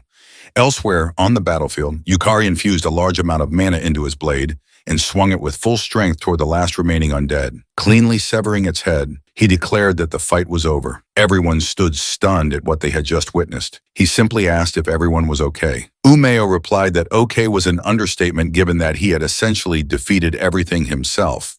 He responded that it was only possible because everyone had his back. He then cheerfully approached Yumo, unaware that Kazuki was watching from the side, fuming. Kazuki silently raged, thinking Yukari was making him look like a fool. He remembered Sakurako's words, her command to prove he was more capable than Yukari. Clenching his fists, Kazuki swore to himself that he would show everyone he was the better player. Kazuki then approached Yukari in anger, reminding him that he had told them not to act on their own. Yukari calmly replied that if they had stayed in that formation, the rear guard would have collapsed. Kazuki shouted back that it had already been accounted for. He then glared at Yukari, wondering how he dared to go against orders, thinking that he was acting all high and mighty. Umio then shouted at Kazuki not to mess with her, saying the rear guard were the ones suffering the consequences. Kazuki snapped back, telling her not to blame him, and claiming that just because she was a famous model didn't mean she could act superior. This angered Umecho even more, and she shouted that her being a model had nothing to do with the current situation. Kazuki, now furious, reminded everyone that he had been appointed leader by Sakurako and demanded to know what was with their attitude. Umeo grew even more frustrated, but the other players remained silent. Kazuki biting his lips out of frustration while looking at Yukari. Yukari then suggested they should all calm down as they were still inside a dungeon and the situation remained dangerous. Sarah agreed and said they should begin by reassessing their formation. Kazuki calmed down upon hearing Sarah's words and agreed, which only irritated Umeo further. Lulu Hart, observing the exchange, remarked that humans were as awful as ever. But what was even worse was that Yukari had given her a nickname. Yukari looked at her and explained that shorter names were easier to call out during battle. He was confused to see her floating upside down in front of him, but she simply sighed and told him to do as he pleased on the condition that he properly collected the souls of the monsters in the dungeon. He nodded and confidently promised to leave it to him. A moment later, they walked deeper into the dungeon and came across two different doors. Kazuki glanced at Yukari, noticing that he kept acting like the leader, even though it was he who had been entrusted with command by Sakurako. Kazuki thought to himself that at the very least, he had to be the one to defeat the boss. With a smile, Kazuki suggested that they split into two groups, claiming that their exploration efficiency was too low. Umecho agreed, saying it sounded like a good idea, but Yukari disagreed and asked whether it wasn't too dangerous. Kazuki ignored the concern and announced that his team would consist of Ayaka, the buffer Yuka, and the tank Tayo. The others were surprised by the sudden division. Yukari leaned in and quietly asked Tayo if he was sure it was okay to split up. Tayo replied with a bright smile that Kazuki was the leader and assured him he would protect the other team, which only deepened Yukari's concern. Kazuki then called Sho over and whispered to him to join the other party and keep an eye on Yukari. Sho responded that he understood. Looking at Yukari, Sho wondered why Sakurako and Kazuki were so focused on someone who was essentially a nobody. Sho found the whole thing a pain and thought that he just wanted to go home. The group then split into Party A and Party B, each with 4 members. A moment later, Party B was in one of the dungeon rooms swinging their weapons. Yukari called out that enemies were also coming from the right and that he would draw their aggro while the others followed up with attacks. He activated Lostman to nullify the pain and dashed forward at high speed, telling Luluart he was counting on her. Though annoyed, she still poured her mana into him. A group of undead appeared in front of him, but he swiftly swung his sword and pushed them back. Sierra activated her maid's cooking ability and incinerated the knights in her path. Umeo unleashed her sonic blow skill to destroy enemies on her side and excitedly praised the front line's performance. Suddenly, an undead released a breath of decay near Yukari. He quickly activated Lost Man again, nullifying the poison and slashed the creature in half with one blow. Sho, who was positioned in the rear to protect them, couldn't believe what he was seeing. Yukari was undeniably strong. Sho also noticed that the monsters weren't even targeting Yukari, wondering if his aggro control was that perfect. Sho activated his Cold Bolt ability, launching sharp ice spikes that struck the monsters from behind. He observed how wide Yukari's field of vision was and how sharp his decision-making had become. He couldn't understand how Yukari remained so calm under pressure. While Sho supported from behind, Yukari landed the finishing blow on the last undead in his path and acquired the Skull Guardian's soul. He was relieved that a soul had finally dropped and noted that it came from the resurrected remains of a knight from ancient times. Its pupilless eyes still glimmered faintly with light. Umeko shouted excitedly that everything had gone so much smoother and praised his spot-on commands. She winked at him and teasingly said he was pretty good. Sho agreed, noting how smooth the entire battle had been. Sarah added that it was a well-coordinated team effort. Yukari felt a bit awkward and replied that it was all thanks to them, not wanting to admit that he had been fighting so eagerly just to gather monster souls. Sarah then suggested they take a break, mentioning that they had been fighting for over 2 hours. He agreed, but was quickly confused when Kazuki and Ayaka suddenly entered the room, both severely injured. Sarah asked them why they were alone, and Yukari questioned what they were doing in a place like that. Kazuki replied that they had returned to retrieve something they had forgotten, but it sounded suspicious. Yukari asked where the other two were. Kazuki looked away and said they had split up temporarily. Yukari didn't buy it. He glanced at Sarah silently, hoping she would use her skill to verify the truth. She shook her head, confirming that they were lying. He then asked Kazuki if he had left them behind. Kazuki replied no and insisted they were perfectly safe, But Sarah saw through him and shouted that Tayo and Yuka were in danger.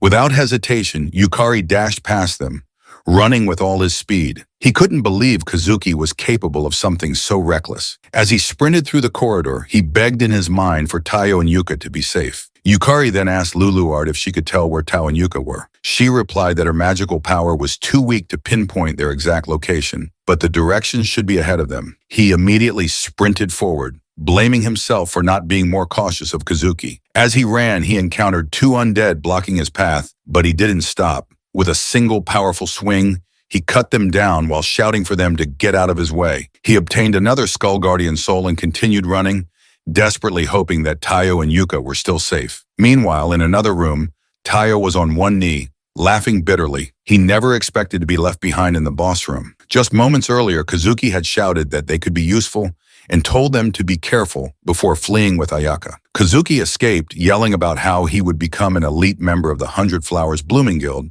while Ayaka turned her gaze away and followed him, abandoning the two weaker players. Back in the present, Yuka lay severely injured on the floor and apologized to Tayo for being useless. Tayo, struggling to move, replied that he at least wanted to let her escape, but now he couldn't even lift his arm. The boss approached, raising its axe for another strike. Tayo asked himself if this was the end. He clutched a ring in his hand, whispering apologies to his daughters, Sayako and Aoi, for leaving first. Suddenly, the room shook with the impact of an attack, but Tayo felt nothing. He opened his eyes and was shocked to see Yukari standing in front of him, blocking the boss's axe. Yukari apologized for being late and told Tayo to leave the rest to him. Tayo called out for Yukari to be careful before collapsing. Seeing this, Yukari quickly moved to lure the boss away from Tayo and Yuka. Luluart urgently shouted for him to stay focused, noting that while the monsters in the dungeon had seemed weak at first, the boss had been absorbing magical energy from the dungeon and others. All the dungeon's magic was converging into it. Yukari acknowledged her warning and assured her that he wouldn't let his guard down. He then activated Soul Trial,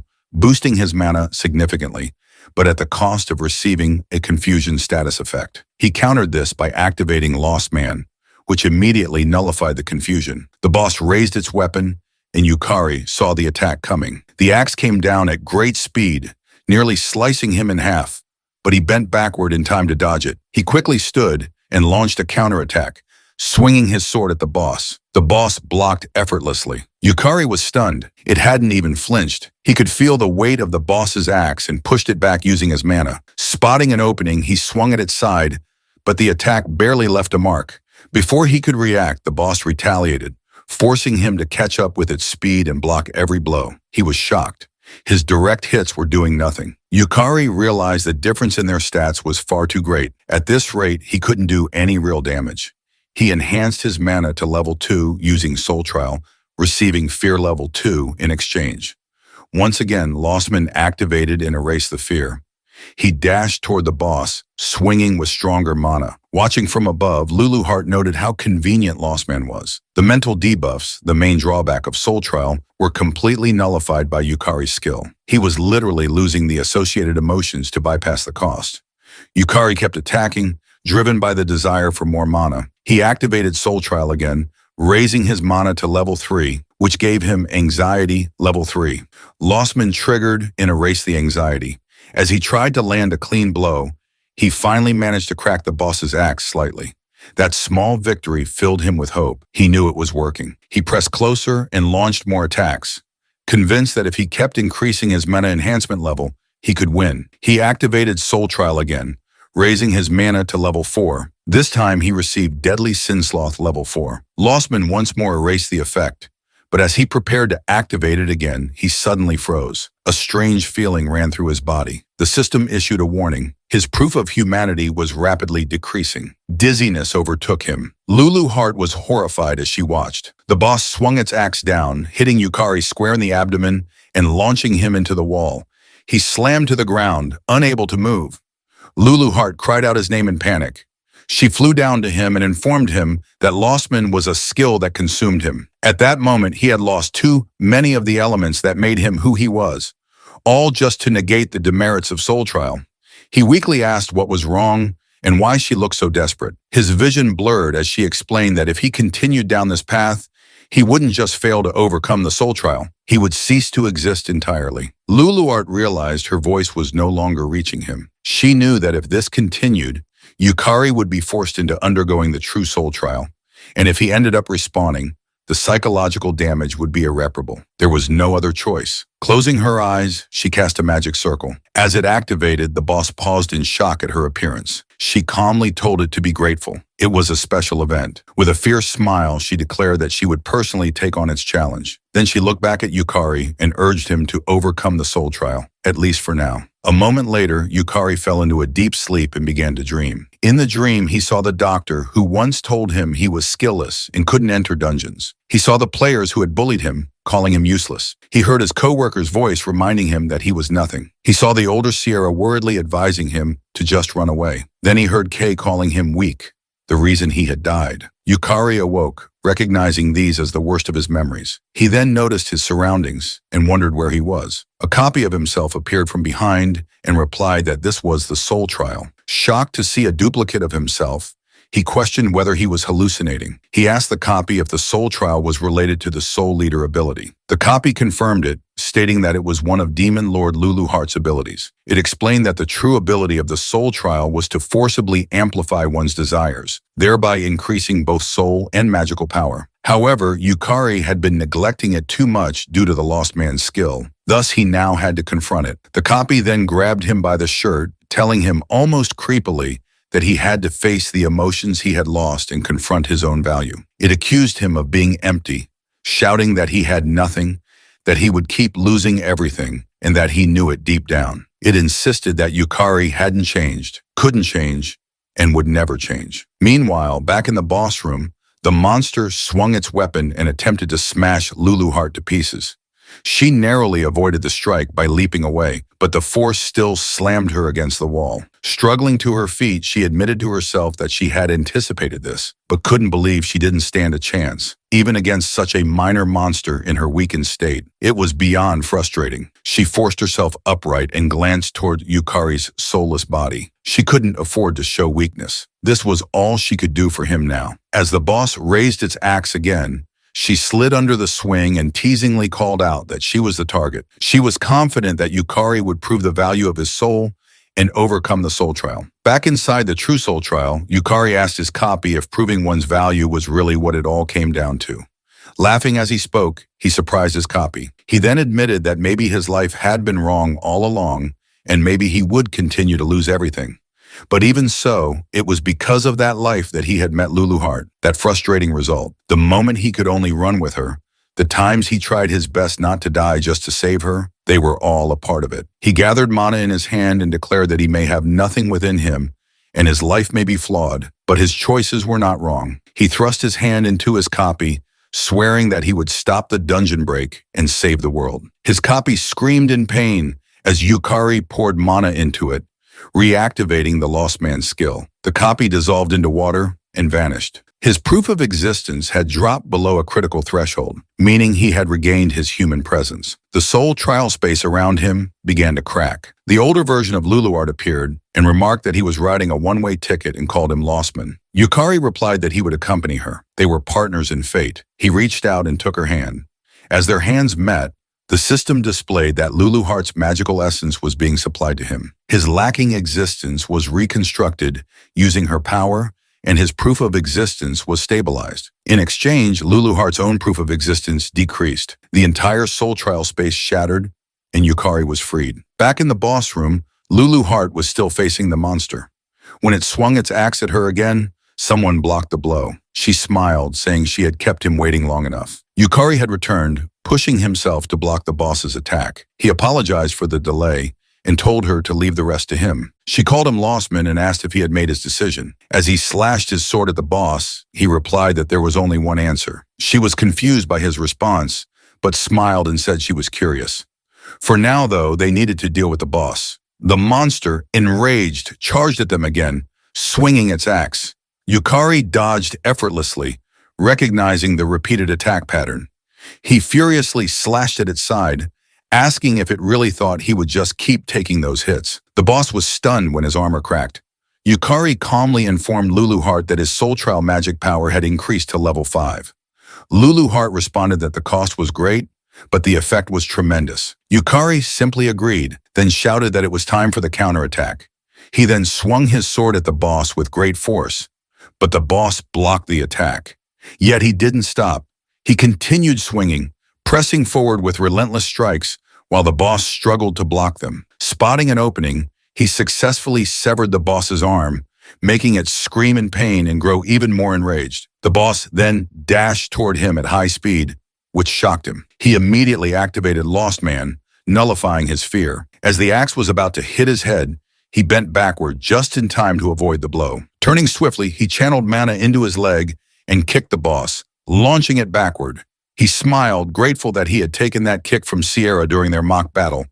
It had prepared him for this. Suddenly, the boss released a surge of powerful aura and raised its axe again, shocking him. It then summoned a mass of undead, revealing it still had a trump card. Lulu Heart, unbothered, teasingly called out to the undead, referring to them as small fries, while releasing her mana to attract their attention. He was surprised by her action, but she simply told him that the boss's mana was nearly depleted and that he should get ready. He nodded in acknowledgement. Raising his hand toward the boss, he declared that summoning wasn't its exclusive privilege. He activated Soul Command and summoned both the Armor Knight Soul and Skull Guardian Soul, commanding them to assist Lulu Heart in dealing with the undead while he charged at the boss. Their swords clashed in the center of the room as he attacked again. Lulu Heart stopped releasing her mana and told the undead that their time was up. One of them attempted to strike her, but she vanished. From the corner of his eye, he saw his summons battling the undead and realized that Lulu Heart had fought just as hard as he had. There was no way he could afford to lose. As their weapons clash again, the boss's axe cracks. Lulu Heart shouted for him to win, which gave him a surge of confidence. With one final push, he slashed through both the boss and its weapon, cutting it in half. A moment later, Sierra and the others arrived at the room. Sierra rushed to him, asking if he was all right. Lying on the ground, he weakly called out to them. Umeko and Sho couldn't believe what they were seeing and asked if he had really defeated the boss alone. Sierra, however, was only concerned about his battered condition. He asked her to help rescue Tayo and Yuka, saying they should have collapsed over in the corner. She nodded and told him to leave it to her, but before she could move, Kazuki interrupted, stating that it wouldn't be necessary and ordered everyone not to move. Ayaka suddenly grabbed Yuka and held a knife to her neck. Kazuki warned them that Yuka's life was now in his hands. Everyone was shocked. He demanded to know why Kazuki would do something like this. Kazuki, his mana surging, screamed that it was because of him. He shouted that if only Yukari weren't there, he wouldn't have been pushed this far, and that proving he was better than him would make everything better. Sarah tried to reason with him, telling him to stop the foolishness while there was still time. Kazuki replied that the time she spoke of had already passed. He had crossed the point of no return. He then asked if she knew the terrifying power of Sakurako, their guild master acer. Sarah assured him that she would speak with her sister herself, but Kazuki scoffed and asked if she truly believed Sakurako would ever forgive failure. Sarah couldn't respond.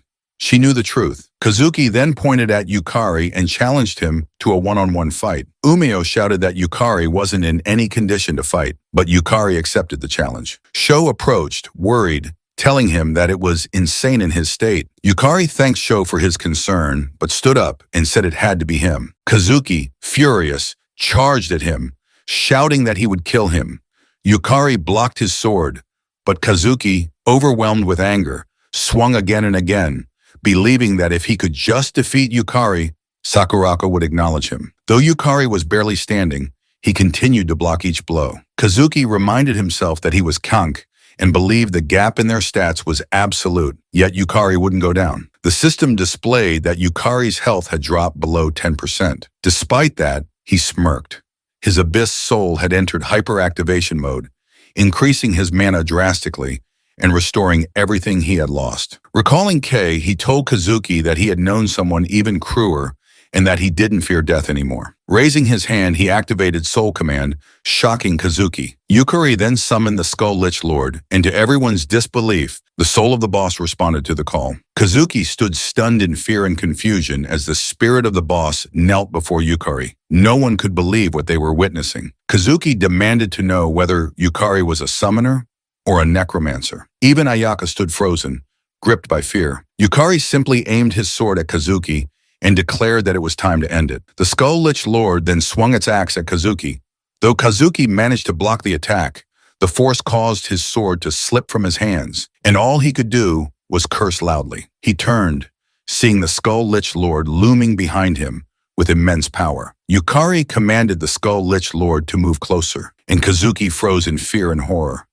The undead entity raised its axe and brought it down toward Kazuki, who lay helpless. Just seconds later, Kazuki was sprawled on the ground. Sho excitedly rushed over, asking what had just happened and confirming if that summon was really the boss of the dungeon. Umeo joined him, still unable to believe that someone with such combat strength was also capable of summoning a boss-class entity. Yukari replied that he wasn't a summoner, but he could do something similar. Sho then helped him to his feet. Taiyo, regaining consciousness, expressed his gratitude for being saved. Yuka added that Yukari was their savior, but he humbly replied that it was because they both had endured the boss's fierce attacks. As the group began walking out of the boss's chamber, Sira followed behind silently. She reflected on how, once again, Yukari had taken on an overwhelming burden. She wished he would take better care of himself. Yet knowing she lacked the strength to stand beside him, she felt she had no right to say anything. Watching him talk casually with Sho, she felt a strong determination rise within her. She must become stronger. Meanwhile, Luluheart watched Ayaka, who was now helping the collapsed Kazuki, and smirked knowingly.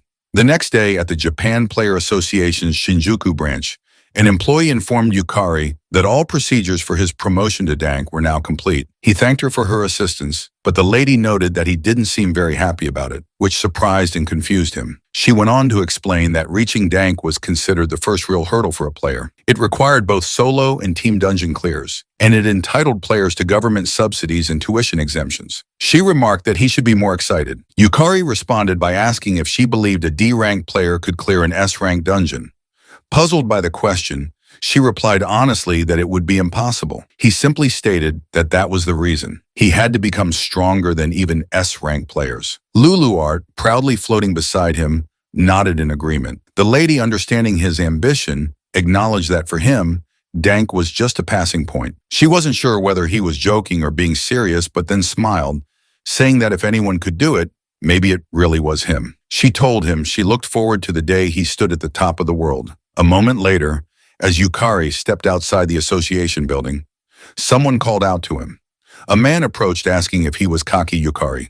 Confused, Yukari confirmed his identity. The man lit up with excitement and handed him a business card, identifying himself as Makoto Fuja, the recruitment manager for the Sakura Guild. Before Fuja could say more, another man rushed forward and shoved him aside, shouting that they had their eyes on Yukari first. Yet another man pushed them both away, yelling that the Konkai Guild Union had been first. Yukari, bewildered, asked why they even knew who he was. One of them replied that there was no way anyone wouldn't know about the rookie who had risen from F rank to Dank in a record-breaking 2 weeks. It finally dawned on him. Though he had experienced what felt like months of trials and deaths through regression, only 2 weeks had passed in the real world. Watching the recruitment managers argue fiercely over him, he told them he'd think about it. Then, taking advantage of the chaos, he sprinted away at lightning speed while the recruiters continued bickering over who would get to sign him. Later in Yukari's apartment, Luluheart told him that she thought he was going to join a guild, asking if she was right that humans like to gather in groups. He replied that he had considered it, then asked if he was also right in thinking he would grow stronger by learning from her,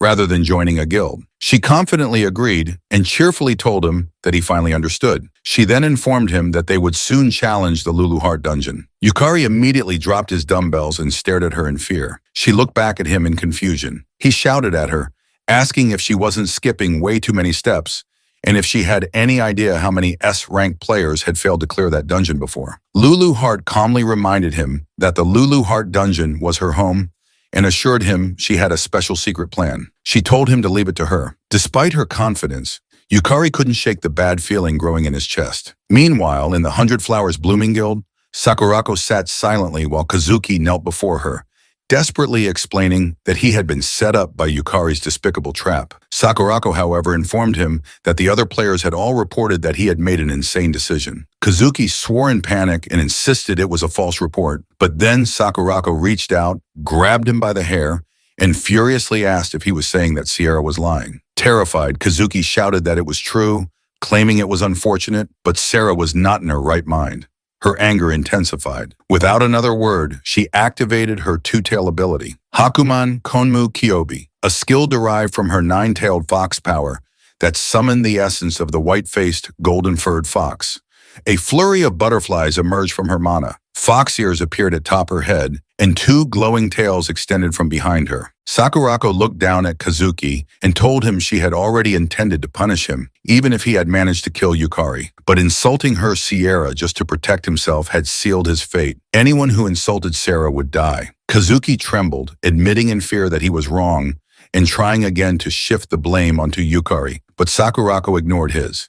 She cast 1,000 colors and 10,000 blossoms, dual barrier, encasing Kazuki in a magical prison. As he screamed and begged for mercy, she remained silent. She then activated her convergence ability, directing it at the dual barrier, which shattered into pieces along with Kazuki, who was still crying and pleading for his life. When Kazuki disappeared like dust, Sakurako picked up a photo of Yukari, stared at it, and burned it to ash. With a cold expression, she thought to herself that it was time to see whether Yukari was the real deal. She had decided to confirm it personally.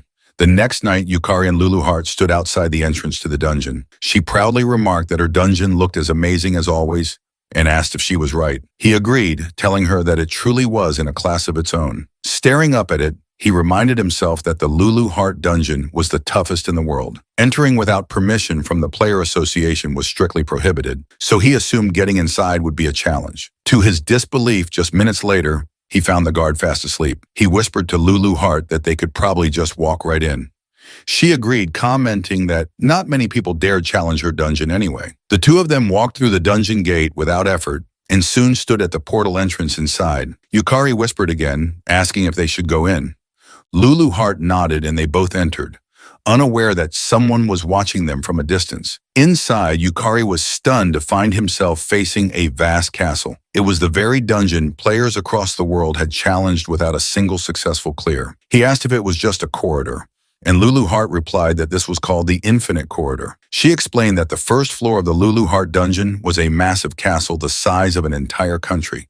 Without following the correct path, a person would wander endlessly, never reaching the boss room. She added that typically players would start in the forest outside the castle, but she had arranged a special shortcut for him. Yukari was relieved to hear that, admitting he was terrible at mazes. Lulu Heart proudly pulled out a stack of documents and told him that was exactly why she had prepared this for him. Surprised, he asked what they were. She replied that it was a handmade map of the labyrinth with the correct path already marked. He realized that was what she had been drawing the whole time. Amazed, he told her he couldn't believe she remembered such a detailed route. She responded with a smirk, saying that when one has lived somewhere for thousands of years, they just know. Yukari was surprised to hear that she had lived for thousands of years and began to wonder what she had been doing before the dungeon appeared. Lulu Heart pointed to a nearby wall and directed him to turn right at the dead end. They followed her instructions, another right, then straight ahead. As they walked, Yukari asked if there weren't any monsters in this dungeon. She replied that she was deliberately leading him through monster-free paths, adding that at his current level, he wouldn't stand a chance. Shocked, he asked if that meant he could reach the boss room without fighting. She told him no, he would have plenty of fighting to do soon enough. Exhausted just by the thought, he muttered that he knew it was coming. Eventually, they arrived at the end of the first floor path and peeked around the corner to see the monster guarding the area. Lulu Heart explained that Harble's body was extremely fragile, so he should be able to defeat her easily. Encouraged, Yukari immediately leapt out from hiding and charged toward Harble with his sword. But Lulu Heart called out that from his perspective, Harble was still very strong. Unfortunately, it was too late to retreat. Harble activated her wave of exhaustion ability, sending a blast of energy toward him. Yukari was stunned as the ability inflicted apathy, sapping his motivation and rendering him temporarily unable to move. His body froze in place. Panicking, he realized he couldn't move at all. Harble launched forward, her sharp claws slashing clean through his neck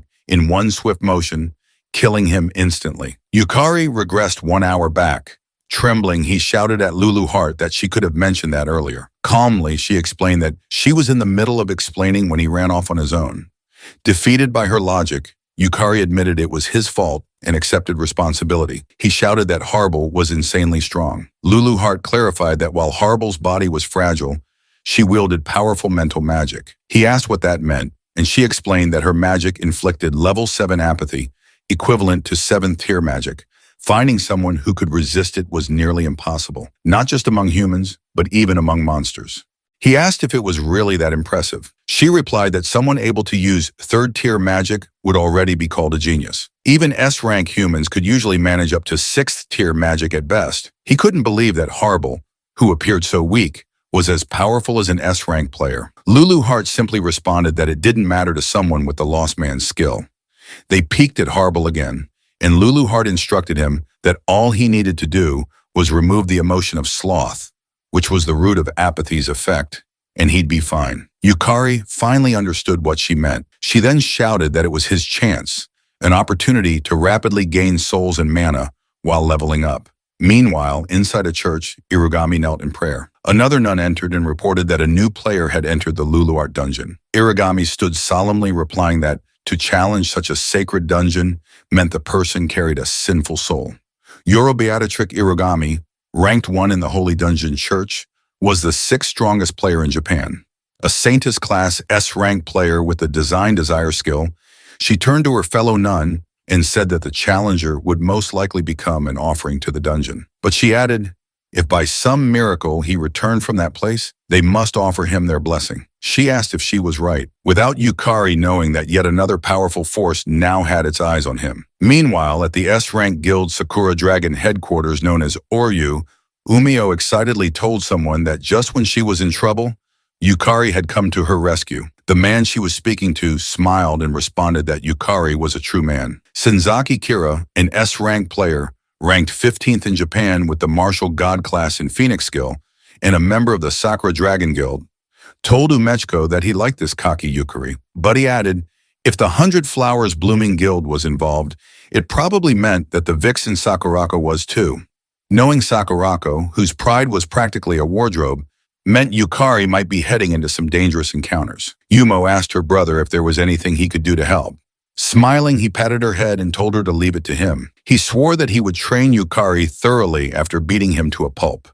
Confused, she asked him to just protect Yukari normally, but Kira turned away, laughing as he walked off. She hurried after him, asking where Yukari was now. A moment later, his secretary whispered something into his ear. His expression changed to shock when he heard that Yukari had entered the Lulu Heart dungeon. Meanwhile, on the first floor of the Lulu Heart dungeon, Harble swung her claw at Yukari. He blocked the attack with his sword, but the impact was so powerful he staggered. Despite Harble's metal sealing magic being restricted, she was still immensely strong. Yukari activated his soul command ability and summoned the Armor Knight soul. He quickly coordinated with it, instructing it to attack from the opposite side. The summon obeyed and charged in from the other direction. Harble immediately turned and struck with her claw, instantly vanishing the summoned knight.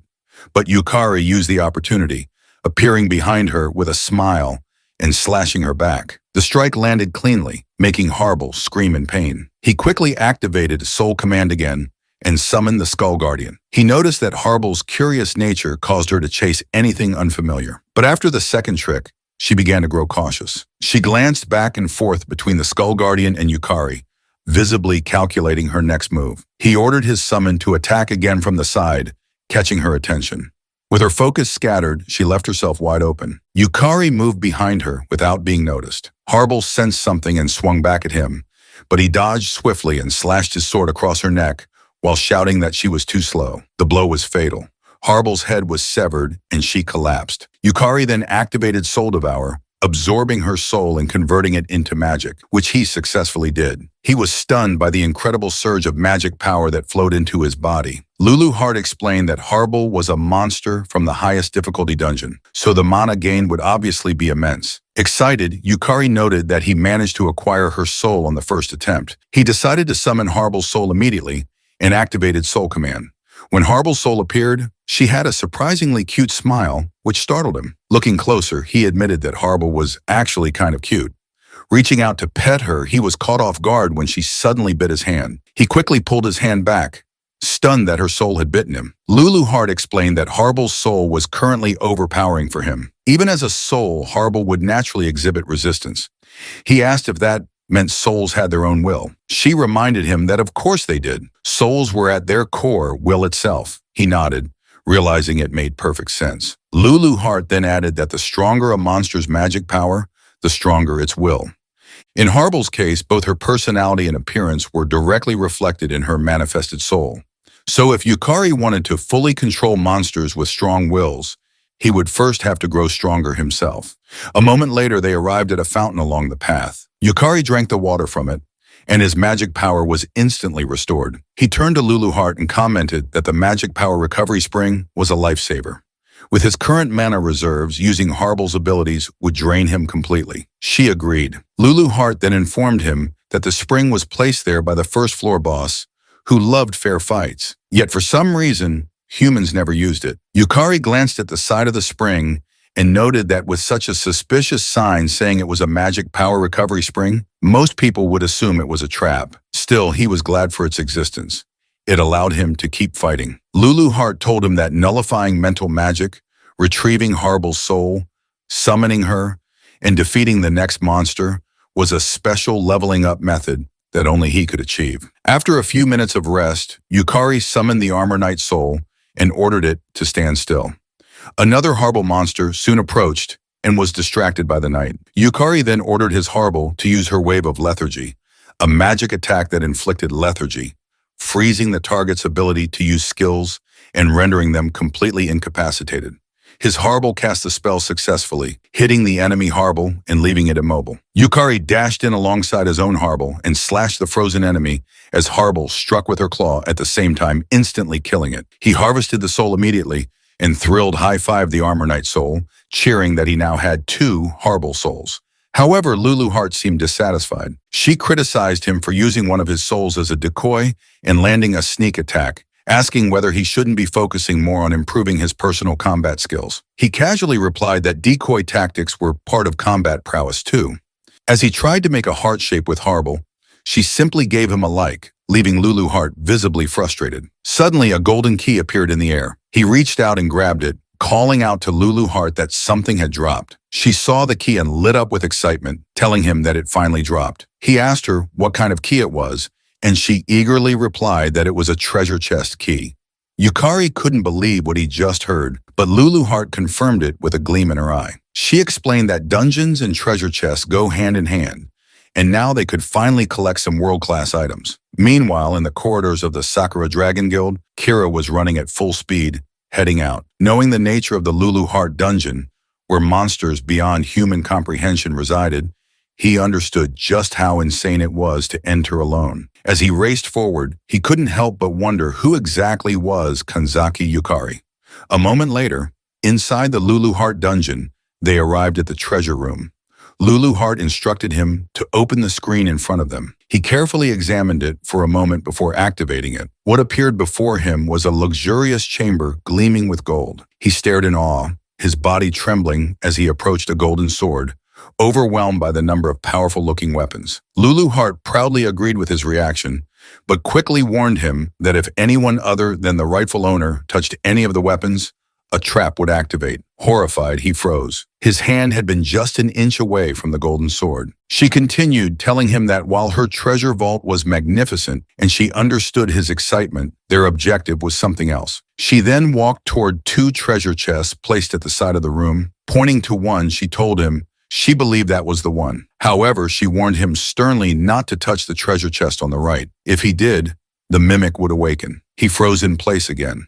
He nervously opened the chest she indicated and asked her if it was really okay. To his shock, the first item that emerged was the last elixir, an S-class rarity item that fully restored health and mana, cured all status ailments and diseases, and temporarily increased both maximum health and mana points. He couldn't believe what he was seeing and shouted, asking Lulu Hart if she was really sure he could take it and if she wasn't planning to come back later and demand it back. She simply asked him what kind of person he took her for. She urged him to continue.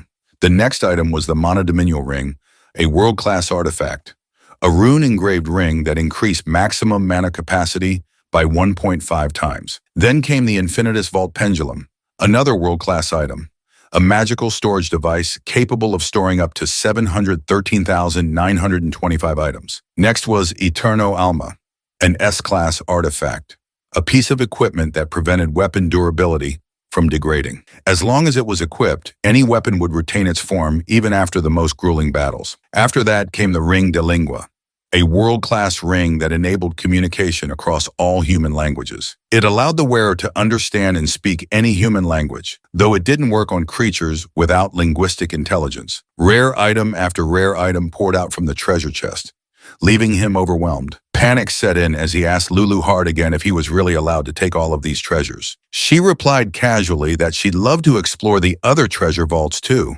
but no matter what, they'd eventually run into monsters. So it was better to avoid them for now. Hugging his precious haul tightly, he trembled in joy, admitting that he was more worried about whether it was really okay to take all the treasures. Just then, Lulu Heart mentioned that she had almost forgotten something. She turned and walked upstairs. Curious, he followed her until they stood before a display of weapons mounted on the wall. She turned to him and said there was one last thing she needed to do. Reaching for one of the weapons, he asked her what she was doing, but she only laughed and took a weapon off the wall. Smiling mysteriously, she told him he'd find out later. It was a surprise. Hours later, in one of the dungeon's hallways, they were facing a monster imbued with thunder powers. Yukari ordered his equipment, which had taken on a human form, to defend against the monster's attack. The equipment obeyed and cast an aqua-based spell to prepare for impact. The monster then released a powerful burst of thunderlight in their direction, but the water-based magic blocked it effectively. Yukari then summoned Harbel's soul. Harbel instantly used her skill on the monster, immobilizing it. Seeing the opportunity, Yukari rushed forward and cut the monster in half with a single swing. He immediately used his soul harvest ability and obtained the lightning element's soul. Before he could breathe, he sensed another monster approaching from behind. Exhausted, he turned around and shouted its presence. His equipment responded without hesitation. A flame monster released a searing wave of fire, but the equipment countered it with water magic, shielding Yukari from the flames. He dashed forward again and shouted to Harbel that it was time to move. She responded in agreement. The flame monster was caught off guard as they rushed it from both sides. Before it could react, Yukari and Harbel slashed it into 4 pieces. He then used Soul Harvest again and acquired the Flame Element's soul, an elemental entity of crimson fire that possessed overwhelming offensive power, capable of burning anything to ashes, and could also create a wall of fire as a defensive measure. Finally, Yukari collapsed to the floor in exhaustion. Relieved that they had won, Lulu Heart praised their teamwork, but he told her that he had lost count of how many times he had died. He pointed to the equipment beside him and said that without it, there was no way they would have survived. It was the last elixir, an S-class rarity item shaped like a pendulum and engraved with ancient runes. It allowed physical attacks to affect intangible beings and granted special attack bonuses against element-type enemies. Lulu Heart asked if it wasn't incredibly convenient and explained that normally physical attacks would have no effect on elemental-type monsters. Yukari asked if magic of the same attribute would be nullified, and she confirmed it, elaborating that with the last elixir, he could still land hits on elemental and spirit-type creatures. Yukari thought it would be great if he could use elemental spells too, but even casting a single one had completely drained his mana. Deciding to shift his focus, he told her he would collect as many souls as possible from now on. She questioned what he was talking about and reminded him that they were about to enter a boss fight, which terrified him. He yelled out in frustration, pointing out how hard things had already been just to get to this point. If that was the difficulty of the path, he was sure the boss would be impossible to beat. At the very least, they should level up before continuing, because without ranking up, he couldn't even unlock additional class abilities. Lulu Heart remained silent for a moment. Then she explained seriously that the demon lord who ruled the dungeon, the one they were trying to defeat, was on an entirely different level from any monster they had encountered so far. It possessed absurd strength, terrifying power, and a nightmare-inducing fighting style that could break a person with sheer impossibility. To defeat it, he needed real experience. Experience that couldn't be borrowed or faked. And while she couldn't fight in his place, she could at least prepare him for the battle. She reminded him that up until now, he had obtained more items than he could even carry and absorbed an incredible number of powerful souls. Then she admitted that this was the extent of what she could offer. The rest would be up to him. He was the one who had to save the world. Looking straight into his eyes, she tells him that it was he who needed to push back against the overwhelming absurdity threatening their world. It would have to be him who thought for himself, fought against impossible odds, overcame adversity, and seized victory because he had to become someone who could. Her words left him speechless. He responded with frustration that he had no reply worthy of them, then apologized. She told him there was no need. She had brought him here because she believed he could clear the first floor. Just then, the giant doors to the boss chamber began to open. Yukari stood before them with new determination. Lulu Heart gave him a push and shouted for him to pull himself together. He was going to save the world after all. He stepped forward into the boss room and declared his resolve to defeat the boss with his own strength. As he stood tall and faced the floating boss, he glanced at its peaceful, almost beautiful expression. Then he raised his sword, his heart steady, and with full resolve, he prepared to challenge it. No matter how many times he might die, he would save the world. The boss slowly descended from above, introducing herself as Serendiana, the one entrusted by the demon lord Lulu Heart to guard the first floor. She explained that any invader who dared disturb the peace of the demon lord would atone for their crime with their life. Calling upon the all-pervading source of light to pierce through the darkness in a single flash and become a radiant blade, she gathered the intense light into her staff and hurled a luminous ray in his direction. The beam of light shot toward him at incredible speed, shocking him, and before he could even react, the attack struck him and killed him instantly. Moments later, he regressed 1 hour prior and reappeared in front of the boss room. Unable to believe he had died in an instant, he wondered if the light Serendiana had thrown was a form of magical light. Lulu Heart, appearing behind him, teased him and asked if he already needed her help, but he replied that he was fine. He realized that although the beam's speed was incredible, its trajectory had been a straight line, making it possible to predict. He concluded that if he kept his eyes on her staff's direction, he might be able to dodge it, activating his soul abilities to boost his magic power. He stepped toward the boss room, deciding to initiate the soul trial first. Once inside, Serendiana once again began gathering light into her staff and aimed it at him. He focused his gaze on her staff, and when she released the luminous ray, he immediately jumped to the side, narrowly avoiding the blast. It was a close call, but he was relieved that he had managed to dodge it. Serendiana appeared surprised that he had evaded the attack on his first attempt and acknowledged that he had truly earned his way there. She then added that perhaps it was time she got a little serious, which caught him off guard. Calling upon the void-born flame, she summoned fire to scorch the earth without light and bring forth judgment that incinerated all creation. The crimson flame gathered in her staff as she activated her dance inferno skill, forming a massive magic circle. She then launched Empress Explosion in his direction. He saw the fire surging toward him and realized there was no way to dodge it. Serendiana appeared surprised that he hadn't attempted to escape, but he vowed to himself that he would burn the experience into his memory. The explosion engulfed him, and his body was blown to pieces. Once again, he died and regressed. Now understanding that fire magic was typically a wide-area attack, he took note that its activation time was roughly 3 seconds. Swearing to himself that he would make it next time, he stepped back into the fight with renewed determination. After dodging the luminous ray again, Serendiana prepared to strike with Empress Explosiona.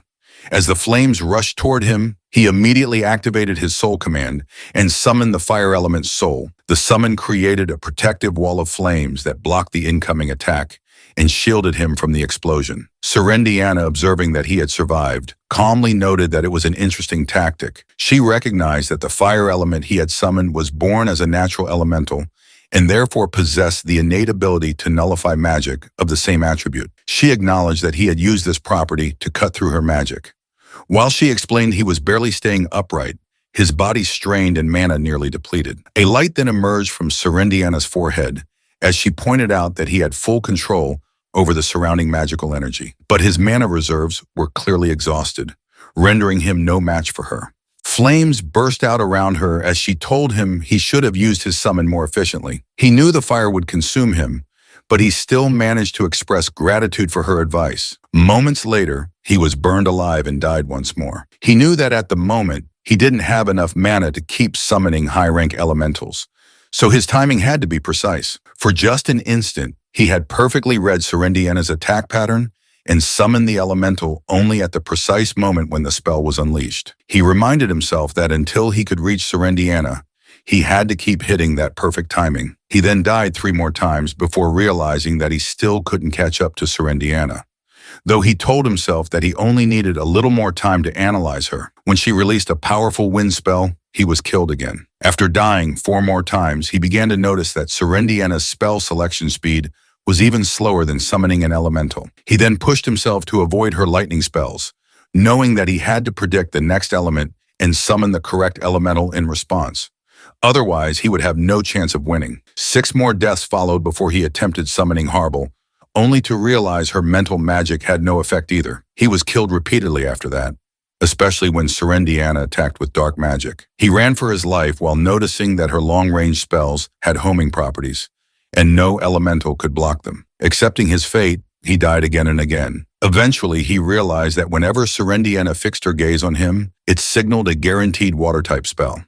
He trembled from the cold as he was encased in ice and died a few more times. Serendiana then launched another flame explosion, mocking him as a pitiful, helpless lamb, desperately trying to prolong his fleeting life. Despite his repeated deaths, he kept trying to get closer to her.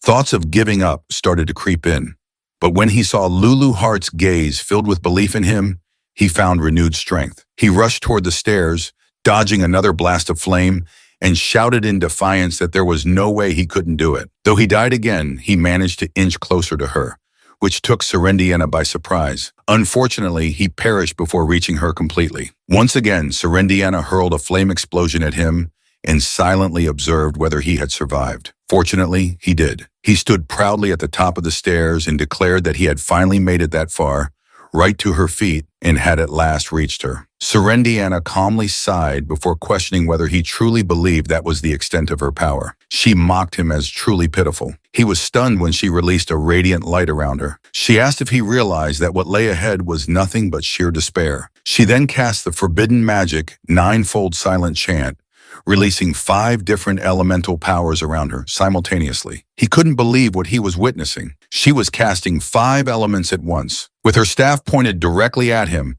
she unleashed all the spells together, intent on reducing his fragile life to dust. Meanwhile, Kira and Yumko were sprinting down the street. Umeko asked Kira if the Lulu Heart dungeon was really that dangerous, but Kira simply asked her if she remembered the large-scale raid incident at Lulu Heart dungeon. She replied yes and asked if she was right in thinking he had participated in it. She mentioned she had been working as a model back then, so she didn't know the details, but recalled that it was the one where the raid had failed. He responded that it wasn't just a failure, it was a total disaster. He then told her that there had been 6 S ranks and 12 A ranks involved, including both domestic and foreign players, but they were all annihilated. She was stunned to hear that and asked how the raid could have failed with 6 S-rank players. He calmly explained that S-rank dungeons were special. Each one was like an entire world of its own. Specifically, the Lulu Heart dungeon begins in an elven forest where cunning elves and S-rank monsters continuously appear, and the entire forest is a labyrinth. He added that when both their physical and mental limits had been pushed to the edge, a massive castle appeared before them. By that point, their party had been reduced to 1/3 of its original size. She asked him why he didn't retreat, and he simply replied that Sakurako was still inside. She nodded in understanding. He continued, saying that the strongest among them was still standing, and that alone had kept the remaining players going. But by the time they reached the boss room, only 4 remained. Himself, Sakurako, Kagamin Kyoiro, ranked 12th among Shranks, and Jumoku Kaika, the 19 off-ranked S-rank and first guildmaster of the Hayaka Senran Guild. Umio shouted that it sounded like Japan's All-Stars and asked how it was even possible to lose with that lineup. He replied that for a while they had thought it was an even fight, but only because Serendiana hadn't gotten serious yet. She had used quintuple chanting and had concealed her 9-fold silent chant, which allowed her to control all 5 elements simultaneously. At the same time in the Lulu Heart dungeon, after Serendiana unleashed the 5-element magic on him, he was instantly killed. When he revived, he realized that even if he could summon entities capable of wielding one of the 5 elements each, it wouldn't change anything. At best, he could summon 2 at once, but doing so would instantly drain his mana. Lulu Heart called to him from behind to check on him, but he simply replied that he was fine and they should keep going. He then activated his Lost Man skill, which removed the sensations of panic and anxiety. Lulu Heart, watching from behind, understood something. Moments later, Serendiana hurled fire magic at him. He used his fire element soul as a shield and move forward. He noticed he could barely withstand the element, and when she struck again with a different magic, he was killed instantly. He kept trying to approach her, only to be killed repeatedly. Yet he believed there had to be a way to break through. After many attempts and deaths, he felt his consciousness begin to fade. He knew his mana would be exhausted before he could even reach her, meaning he had to be more efficient. But then she cast a water spell that caused him to panic, only for the spell to fly past him. He was shocked. He hadn't expected her to miss. Unfortunately, when he looked ahead, another water spell hit him. He realized too late that it had been a double attack and died. He grew frustrated, unable to break through her 5-element magic. After being killed multiple times, doubt consumed him. He asked himself what he was supposed to do, how he was supposed to win. All he saw was the death panel again and again. Kneeling, he couldn't see a path forward. Clenching his teeth in frustration, he thought that even though Lulu Heart believed in him, he still couldn't win. In a desperate moment, he chose to use the method Lulu Heart had warned him not to. He activated Lost Man again, this time removing not only panic and anxiety, but also fear and paranoia all at once. As expected, without any unnecessary emotion, his thoughts became sharper. He told himself there had to be a reason Lulu Heart brought him there. She always acted for his sake. He pushed himself to think. There had to be something he was missing. Why had Lulu Heart made him face such an overwhelming opponent? And why now? Wouldn't it have made more sense to grow stronger first, to train, to gather items or collect souls? He told himself it couldn't be that simple. There had to be more. He admitted that he was weak. And in that moment, an idea snapped into place. All the fighting he had done flashed before his eyes, and he realized something. Lulu Heart made him fight because he was weak. He thanked her silently for it.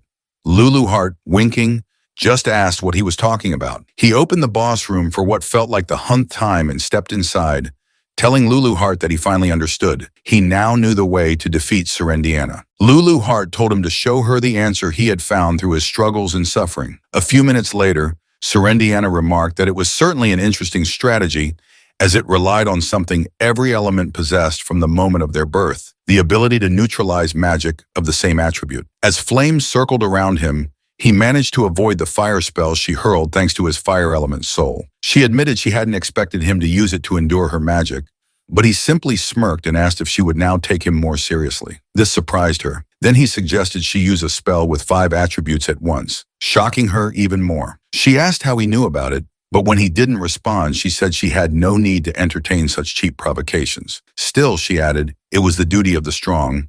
He saw her begin to chant and was proven right when a massive magic circle appeared behind her. She told him she would bury him in a single strike, just as he had requested. He stood there for several seconds, then vanished. This startled Serendiana. She wondered whether it was perception obstruction or concealment magic, but she knew her mana detection couldn't be deceived by such simple tricks. She looked around, confident she should be able to detect his presence, no matter how weak his mana was. Calming herself, she reminded herself that no living thing in that world lacked mana. All she had to do was annihilate everything in the area. She unleashed her 5-element magic in a wide area attack. Minutes later, as the magic began to dissolve into the air, she still hadn't sensed him and grew angry at her inability to locate him. Suddenly, she heard the sound of footsteps sprinting and cast magic around her instinctively, still wondering how he had disappeared.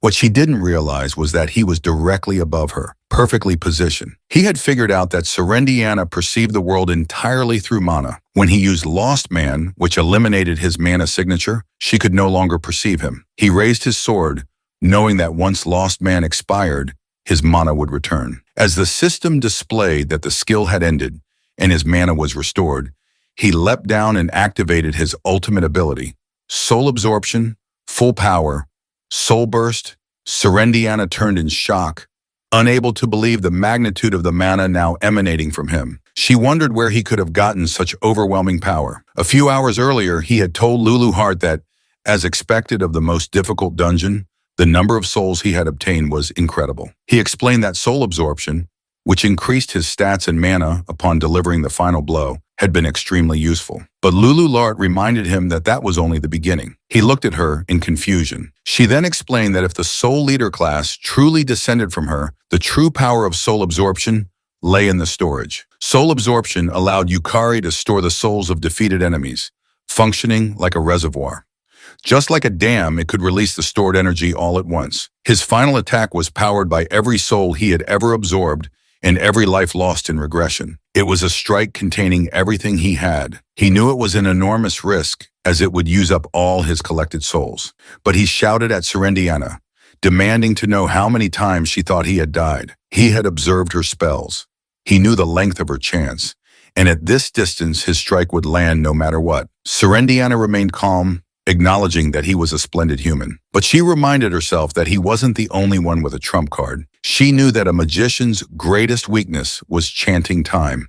Did he really think she hadn't overcome that? She extended her hand into the air and opened her treasure vault, searching for a wand she had stocked, one that allowed casting without chant time. But she was stunned to find it missing. Panic set in. Had her vault been breached? Looking up, she knew she wouldn't make it in time. Yukari gave everything into his final attack, shouting that it would end there as he swung his sword down upon her. She raised a barrier in desperation, but she already knew it wouldn't hold. As expected, the barrier shattered within a second, and his final blow landed, triggering a powerful explosion. At the same time, the system broadcast a global announcement to all players. The first floor of the Rank 1 Lulu Heart Dungeon has been cleared. Sakurako was infuriated. The system then showed the identity of the player who cleared it and stated that this player had been rewarded with control authority over the first floor, as well as authorization to enter the second floor. The system congratulated all players and wished for the health and blessings of everyone in the world. Meanwhile, inside the Lulu Heart Dungeon, Yukari and Lulu Heart celebrated in joy.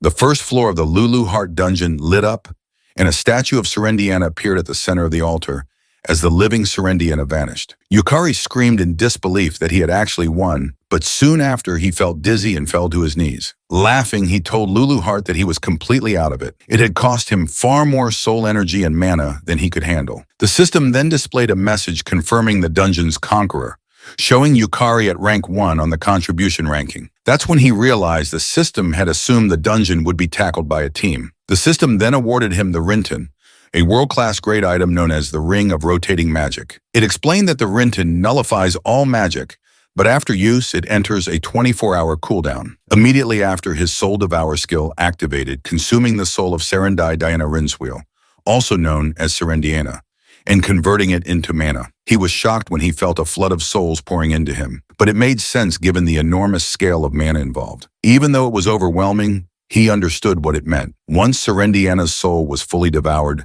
the system began processing his contribution level. However, it encountered an error, informing him that his contribution would be stored until he reached S rank, as contribution ranking updates were not possible for non-rank players. Surprisingly, he was relieved. Even if someone asked how he cleared it, he couldn't exactly admit he had borrowed the Demon Lord's power. Luluart then praised him for a job well done, telling him that she hadn't expected him to actually defeat the floor boss of her dungeon. She also informed him that he was the first to do so. He was surprised that she was honestly praising him and thanked her, adding that it was only possible because of her. She asked if she was right in thinking he brought her along because of his low mana. He didn't answer directly and instead told her that he had always wondered why she had sent him to the Lulu Heart Dungeon, despite him only being dank. But during his fight with Serendiana, he realized something. Every time he was near death, her accuracy dropped. That's when he figured out it was because when his mana ran out, Serendiana couldn't perceive his presence. He explained that at first he had thought Serendiana was just a beautiful woman with sleepy eyes. But the truth was, she really couldn't see. If he had been stronger with more mana, he might never have realized that Serendiana observed the world through mana. He would have fought her head and over again, never understanding why he kept failing. He guessed that the real reason he was sent into that dungeon was because of his low mana, a trait that ironically turned out to be his greatest advantage. Luluart didn't bother responding with pleasantries. Then Yukari asked if he was right that she had also recovered Serendiana's staff back then. He thought to himself that while he had managed to defeat both Harble and Serendiana somehow, he hadn't truly conquered the dungeon. And he hadn't stopped the ninefold silent chant either. He told himself that he had to get stronger. And when Lulu Heart saw his expression, she sighed and told him he was probably overthinking again. She then reassured him that he was the one who defeated Serendiana. But he asked if he was right in thinking that discovering Serendiana's weakness was thanks to the lost man's skill. She simply asked him why he was trying to separate it from himself, reminding him that the lost man's skill was his because he chose it. She went on to explain that Serendiana's hidden ability was called Elder Vision, which allowed her to perfectly perceive her enemy's mana and predict their actions. The higher her opponent's mana, the stronger she became, bordering on clairvoyance. However, because of that overwhelming perception, Serendiana had neglected to develop any other detection methods. Yukari had played his cards well, exploiting both her weakness and her arrogance. In the end, it was nothing more, nothing less. He looked at her, surprised by the explanation, and thanked her warmly for it. He then asked why his soul harvest ability hadn't activated when he delivered the final blow. She pointed ahead and told him that Serendiana's soul was sealed within the statue. When he looked, he told her there was nothing there. She explained that Serendiana's mana output was so massive, even among floor guardians, that he likely couldn't sense it in his current state. But if he kept improving, soul summoning would eventually become possible. Still, he responded that he couldn't even imagine summoning Serendiana. It had been far too intense. Lulu Heart then suggested that they come back another day. Even though he had absorbed Serendiana's mana and grown stronger, it had only increased his mana capacity, not replenished it. If he didn't take a break, he would remain completely drained. She then informed him about uncharted areas to explore, soul recovery tasks, and treasure collection opportunities, adding that there was still a lot left to do just on the first floor. He agreed with her and said he was already exhausted. They should just go home and take it easy. A moment later, they exited the Lulu Heart dungeon and Lulu Heart disappeared, saying she would update the supplemental map. Yukari stepped out of the dungeon, feeling like his joints were breaking apart. All he wanted was to go home and sleep, but suddenly a knife was pressed against his back. A woman's voice warned him that it was dangerous to walk alone on a moonlit night like this. She then activated her skill, Design Desire, and told her pet that it was time for its meal. Yukari turned his head slightly as he felt a powerful presence behind him and saw a monstrous eye. Before he could react, the monster attacked, sending him to the ground, coughing blood. Dark magic energy wrapped around him, trapping him in place. As pain overwhelmed him, he wondered what had just happened and activated Lost Man to dull the sensation. Then approached him and remarked that the first floor of the Lulu Heart dungeon had been cleared today, and the only person nearby was him, so she'd like to ask a few questions. Seeing the knife in her hand and the massive monster beside her, he stammered out a question, asking who she was. With a warm smile, she introduced herself and told him to call her sister, Yoro. He struggled to stand and managed to move a little. She was impressed he could still move at all. Then she ordered her pet to attack again. However, it doesn't affect him. She was shocked to see that her Design Desire had been erased and wondered how a D rank with no mana had done it. What she didn't know was that the Rinton, the boss drop from Serendiana, was still in Yukari's pocket. It had activated, nullifying the magic and saving his life. But Yukari knew it couldn't be used again for another 24 hours. And being restrained meant he couldn't access any other items. Panic set in. He had no mana, no strength left, and no idea what to do. Irigami then confirmed her suspicion. He was dangerous and said she would now use a little of her true strength. Activating Design Desire again, she ordered her pet to tear off his limbs. The monster lunged with its claws while Irigami coldly said they would make him permanently disabled. But just before the claws reached him, someone appeared, shielding him in time. Sakurako greeted Irigami, calling her trash while holding the monster's claw tightly. Sakurako then turned to her and asked he was doing to Yukari. He couldn't believe his eyes. Sakurako was standing before him. He wondered why Japan's top player had appeared there of all places. Sakurako turned to Irigami, calling her a witch, and said she had heard someone had cleared the Lulu Heart dungeon, so she came to take a look. She hadn't expected to run into her there. Irigami responded with a warm smile, saying it was cruel for Sakurako to call her a witch, and that she should instead call her sister Yoro with a bit more affection. Sakurako glared at her. She knew exactly who Irigami was, the holder of the Holy Attribute's strongest saintess class, a so-called witch who in truth governed the mysterious Holy Dungeon Church. Sakurako accused her of always being good at hiding her tail, making it so no one would ever guess she was in Japan. But today must be her lucky day, she said, because she finally had the chance to erase her. Irigami, however, smiled sweetly and told Sakurako not to bear her hostility so openly. She claimed that she merely revered the dungeons, the monsters, and the one who ruled them all, the Demon King. Irigami added with excitement that it was simply an act of faith. That angered Sakurako even more. She told Irigami she didn't care what she believed in, but messing with her guild had been a mistake. Just feigned confusion and replied that she had no idea what Sakurako might be referring to. Her only target, she claimed, was Yukari. Uragami then explained that today the first floor of the Lulu Heart dungeon had been cleared, and Yukari was the key individual responsible. Sakura froze for a second, then asked incredulously if Irugami meant Yukari had cleared the Lulu Heart dungeon's first floor, but then she burst out laughing and told to say it again. With a smirk, Sakura told her she'd make an exception and let her repeat herself since it had been ages since she'd laughed that hard. And honestly, Yami was quite amusing. Ayami chuckled too and asked if perhaps she had a hidden talent for making people smile. As the two women exchanged laughs and banter, Yukari sat silently watching them with a mix of fear and confusion. Sakura's tone then shifted. She smiled coldly and acknowledged that Yukari had defeated Kei and even subdued Kazuki, who was more than 2 ranks above him. But she also knew that the Lulu Heart dungeon wasn't something one could just conquer so easily. Turning back to Irugami, Sakura stated that as expected, entertaining a witch's delusions was a waste of time. She declared that she would kill Irugami right there and then. Sakura activated her 5-tail skill and launched her Foxfire Half-Blood ability at Irugami. Calmly, Irugami activated her Albion Veil to defend herself. When the Foxfire struck, it triggered a massive explosion of energy around them, but not a single scratch appeared on Irugami. Irugami turned to Sakura and said she expected her to have that much firepower, even without using her full strength. Then she asked if it was really the time to be holding back. Monster launched its claws at Sakura, but Sakura only smirked. She released a magical shield to block the attack, and coldly told Irugami not to get cocky if that was all the power she had. Irugami then ordered her pet to activate Corrosion. Its claws spread corrosion, allowing it to pierce through Sakura's barrier and shatter it completely. However, this only excited Sakura further. She unleashed her Black Flame Butterfly Half-Blood ability in retaliation.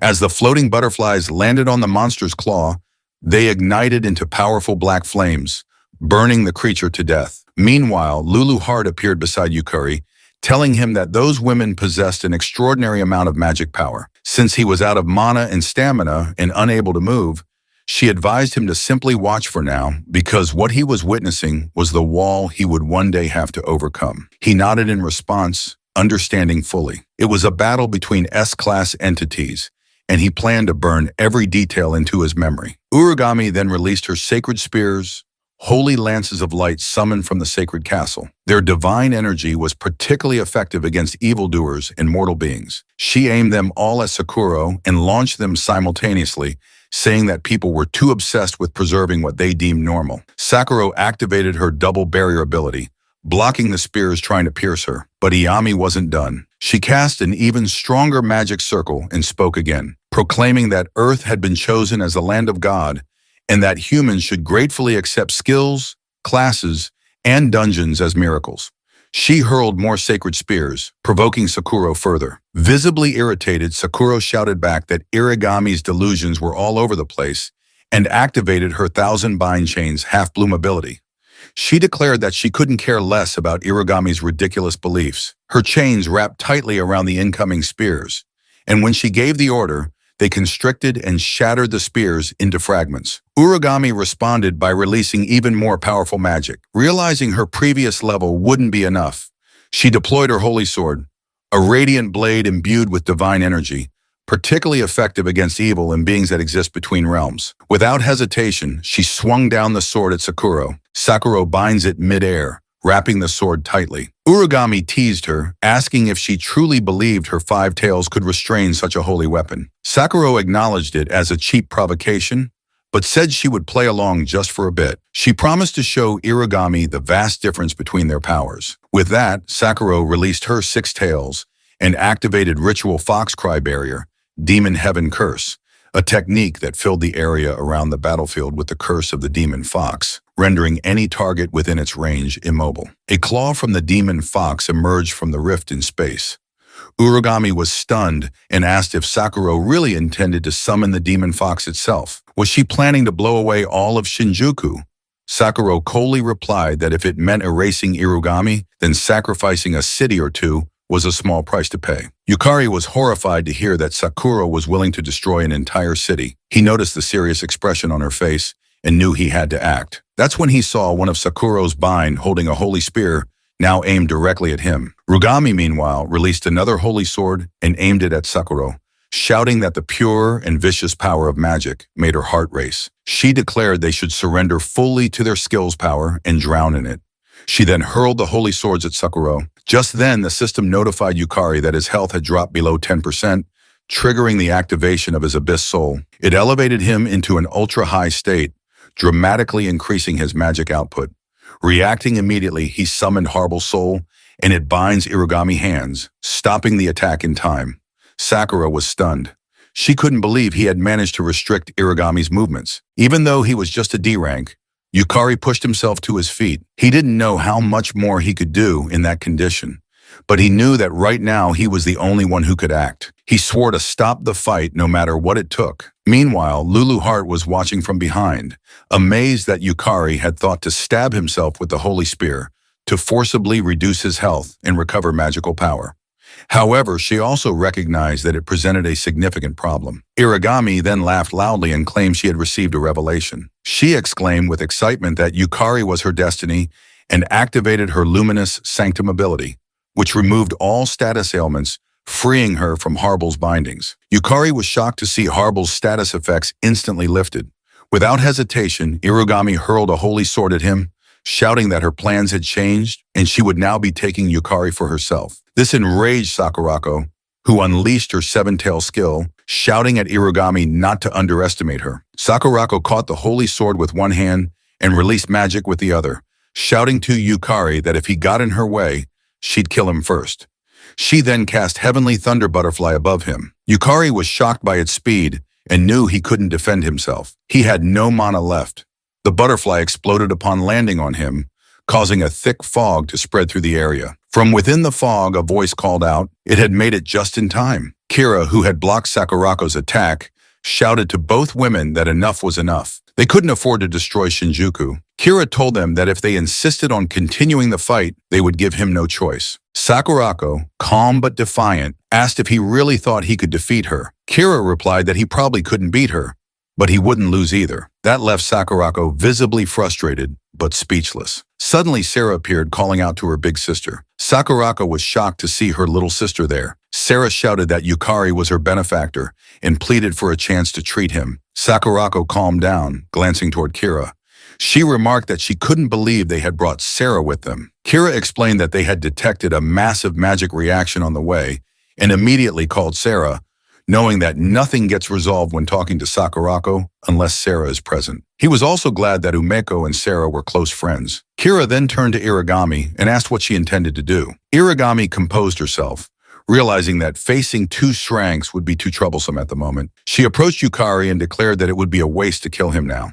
She then activated her Illuminous Ray Shift, enveloping herself in light. Just before disappearing, she looked at Yukari and told him again that he was her destiny and that they would meet again. When the situation calmed down, Sakurako approached Yukari and said there was something she needed to confirm. She asked if he was the one who had cleared the Lulu Heart dungeon. Yukari looked at Lulu Heart and asked her opinion, whether he should tell them about the regression, thinking they might become allies. But Lulu Heart replied that she couldn't recommend it as dungeon breaks weren't always caused by the Demon King alone. Yukari was confused and asked what she meant. Lulu Heart explained that originally monsters couldn't leave dungeons. To do so required a great sacrifice or special means. Yet, a dungeon break of this scale had occurred. That could only mean that someone on humanity's side was cooperating with the dungeon break. This left Yukari even more confused. Lulu Heart advised him to be cautious and to avoid standing out for a while. Sakurako was about to ask again when Yukari cut her off. He told her no, that he was just a D rank who had overestimated his own ability. He clearly stated that he was not the one who cleared the Lulu Art dungeon.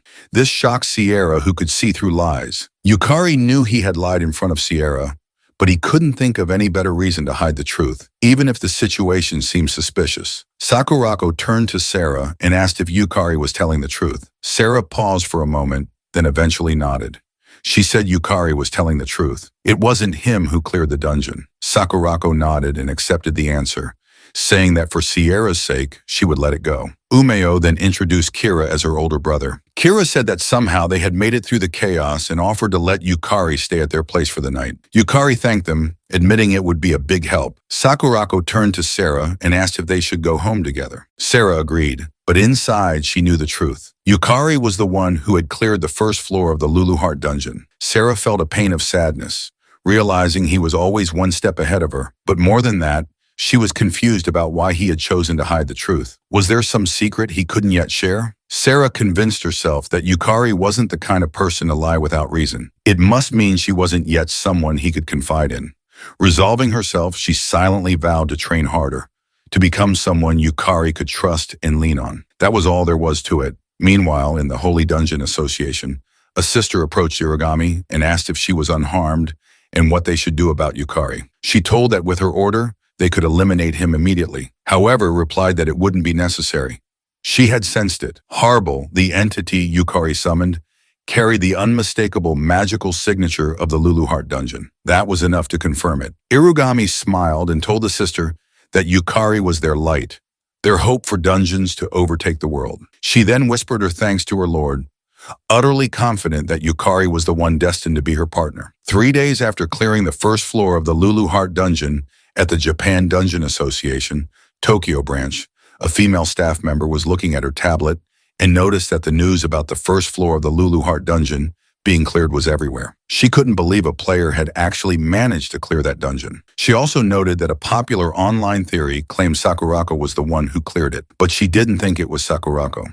Just then, Yukari approached and politely excused himself, asking if he could request a rank-up procedure. The woman immediately apologized, saying she hadn't noticed him while distracted. He replied it was no problem and informed her that he'd like to confirm his promotion to Kank. The lady was surprised and reminded him that it had only been a week since his D-rank promotion.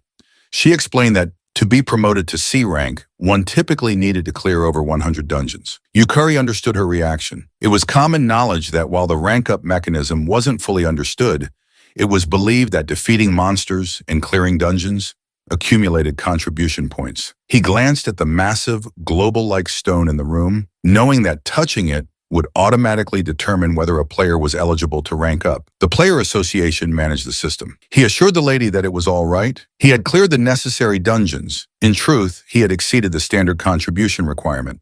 Upon clearing the first floor of the Lulu Heart dungeon, he had been granted the title of C-rank player. His mana circuits had increased to 8. His stats and mana quality had risen, and he had unlocked a new class ability, Soul Resonance. He knew that now as a C-rank, his mana circuits had doubled, and he could summon souls more reliably, no longer just for an instant. Yet Lulu Heart reminded him that this alone wasn't enough. She explained that mana circuits converted the world's overflowing mana into skills and class abilities, but the absorption rate depended greatly on the strength of the user's soul desire. Even with increased circuits without a strong soul, the enhancement was incomplete. She added that the reason he grew stronger under pressure was precisely because of that, making him realize why she had pushed him so hard. Yukari replied that he'd thought pushing him to his limits was just her hobby, but when she stayed silent, he curiously asked why she had suddenly gone quiet. A moment later, the lady allowed him to touch the stone. It confirmed his eligibility and granted him the official title of Kank player.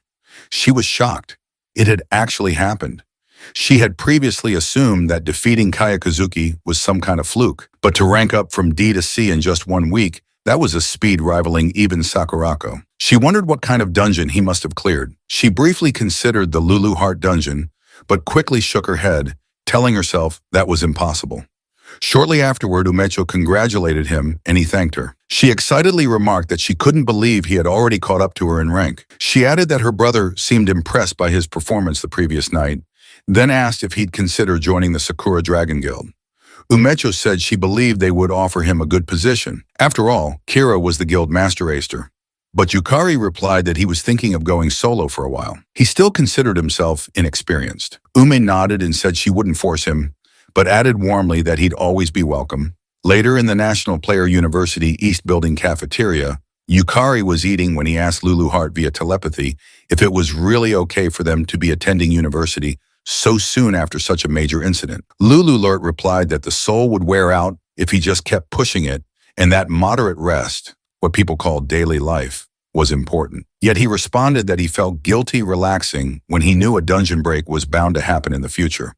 She firmly told him that guilt, impatience, and anxiety were also important emotions. Realizing there was no use trying to argue when she was like this, he gave up. Still, having skipped university classes ever since returning to the past, he felt awkward. He knew that today was technically his first day of university, and back in that period, he had hardly made any friends. Suddenly, a voice asked if it was all right to sit with him. When he looked up, he saw the pretty Sierra who smiled at him. He told her she could sit wherever she liked. She took the seat next to him, which made him feel awkward. He wondered why she had chosen to sit beside him. He guessed that Sierra was still worried about the lie he told before and quietly thanked her for covering for him. He glanced at Lulu Hart, wondering if he should properly explain the Lulu Hart dungeon situation to Sierra without realizing that Sarah had already activated her Eye of Truth skill. She saw a green aura around him, the color of guilt. Smiling, she told him that she didn't know his circumstances, but she wouldn't doubt him, and if he ever had something he wanted to talk about, he could rely on her. He was touched by her words. Then she mentioned that she had heard he transferred to the player education department after being promoted to C rank. He confirmed that was right and explained that it was apparently quite rare for a first-year university student to reach C rank since players could only become active after turning 18. Aside from special cases like Sierra, most aim to rank up from FTO over the course of a year. Sierra, hearing that, thought to herself that she had finally caught up to him a little. But in reality, she had been left behind again. She figured she was probably nowhere near him. Her thoughts were interrupted when Yukari told her that he'd heard she had also ranked up to Dank and congratulated her. He was confident that she wouldn't just reach D rank, but would climb all the way to S rank. He assured her that she would surpass him in no time. Sarah silently confirmed that he wasn't lying. She wondered why Yukari believed so strongly in her and what kind of expectations he had for her because she had been curious for a while. Thanks to his words, her confidence was boosted once again. She swore to herself that she would live up to those expectations. She then asked if he had decided on his class and told him that she was in class 1. One next to him, Lulu Hart, was yawning with exhaustion. He replied that he believed he was assigned to class 113. Sierra was visibly startled. He noticed her reaction and asked if there was a problem. She replied that it was nothing, but her expression clearly said otherwise. With no other option, she explained that Class 13 was formed based on ability, regardless of year, which meant it had a few, just a tiny bit unique individuals. He was confused by her words, but told her there was a dungeon clearing class orientation later with greetings from classmates. He said he was looking forward to it. Later, in front of the C-rank dungeon, Gusion, he was kneeling on the grass with a sign that read, "Today's baggage carrier." A female player was shouting at him, demanding to know what was going on and why a first-year small fry was mixed in. That woman was Iba Kamori, a C-rank player with the Berserker class and unknown skills. Suji Naruse, another C-rank player with the Knight class, casually replied to Kari saying, "How should I know?"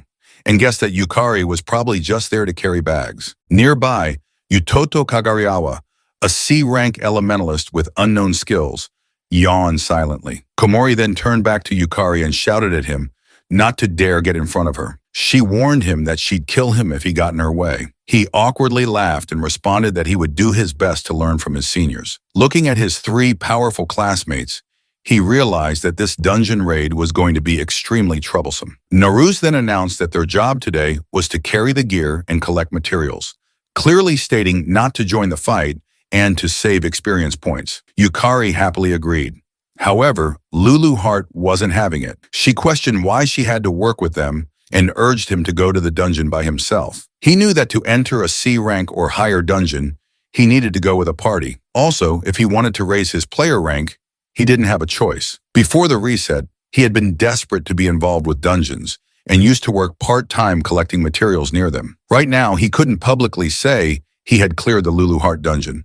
And without any known achievements, he was in a strange position. No wonder his seniors were wary of him. Lulu Hart then asked if he remembered the conditions. Yukari listed the items not to bring, no swords or any gear other than the permitted ones, and no soul summoning. Lulu Hart praised him for remembering and told him he would be fighting the monster with his bare hands today, reminding him to focus his magic into his fists. Since he had been practicing martial arts over the past few days, He decided to demonstrate what he had picked up inside the Seiyang dungeon. Guju and Kumori wondered why not a single monster was around. Yoto then asked whether, if they cleared the dungeon, they would get the credit. Kumori agreed and explained that the university only wanted high-ranking players with real achievements. Suddenly, Yoto spotted something in the distance, a two-golem monster. Without hesitation, Kumori sprang into action and tried to chop down the golem, but it only left a small scratch. Naruse, not wanting to fall behind, joined the attack. Yoto followed up with an aqua spear spell, but the attack had no effect. Seeing an opening, Naruse attempted to slash the golem. Meanwhile, Yukari observed the battle. He noted there were two frontline fighters and one backline magic user, but their teamwork was a mess, like solo players thrown together. Their individual skills were high, so their teamwork just barely held. He was tempted to fight two and collect the golem's soul, but he had been told to carry gear, and stealing experience would be considered bad manners. Back on the battlefield, Kumori delivered a heavy blow to the golem. Immediately, Yoda followed up with electric magic. Kumori then leaped into the air and finished the job with her rampage crush, destroying the golem into pieces. Without wasting time, she ran toward the next golem. Yukari expected his seniors wouldn't need any help. At that rate, they'd finish the next one in 10 minutes. However, they failed to notice a golem hiding in the corner. Realizing his seniors hadn't seen it and were starting to look worn out, he decided to try it himself. Without hesitation, he dashed toward the golem, channeling magic into his fist and punching it directly in the face. He realized it didn't go down in one hit, but his control over his magic now rivaled using a sword. Deciding to try again, he delivered a second blow that shattered the golem's head into pieces. Realizing the result, he decided to try again later, when another opportunity arose. Just then, Kumori ran up and asked if he was okay, but what she saw shocked her, a golem reduced to pieces. Yukari tried to explain, but her attention had already shifted to the golem materials, and she assumed the monsters had fought over territory. Just as he thought he was safe, Yukari was scolded for wandering off on his own. She ordered him to return, and he quickly complied. Kumori then looked at the broken remains of the golem. Deep down, she knew what she was seeing. Yukari had destroyed the golem with his bare hands. She realized it shouldn't have been possible for someone with a C-class status or even an A-class power. Realizing something didn't add up, she decided to keep an eye on Yukari.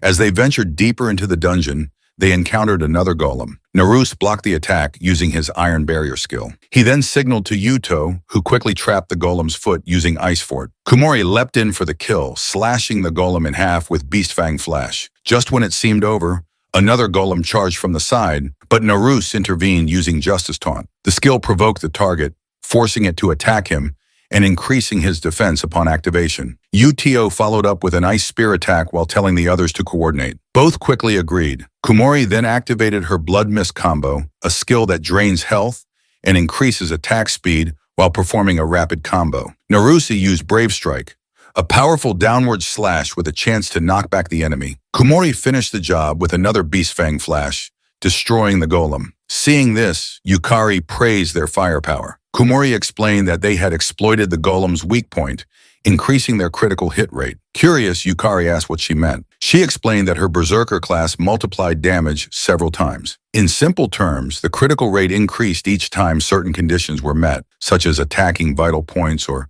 striking an incapacitated enemy. In exchange, her style only allowed for heavy attacks that left her wide open.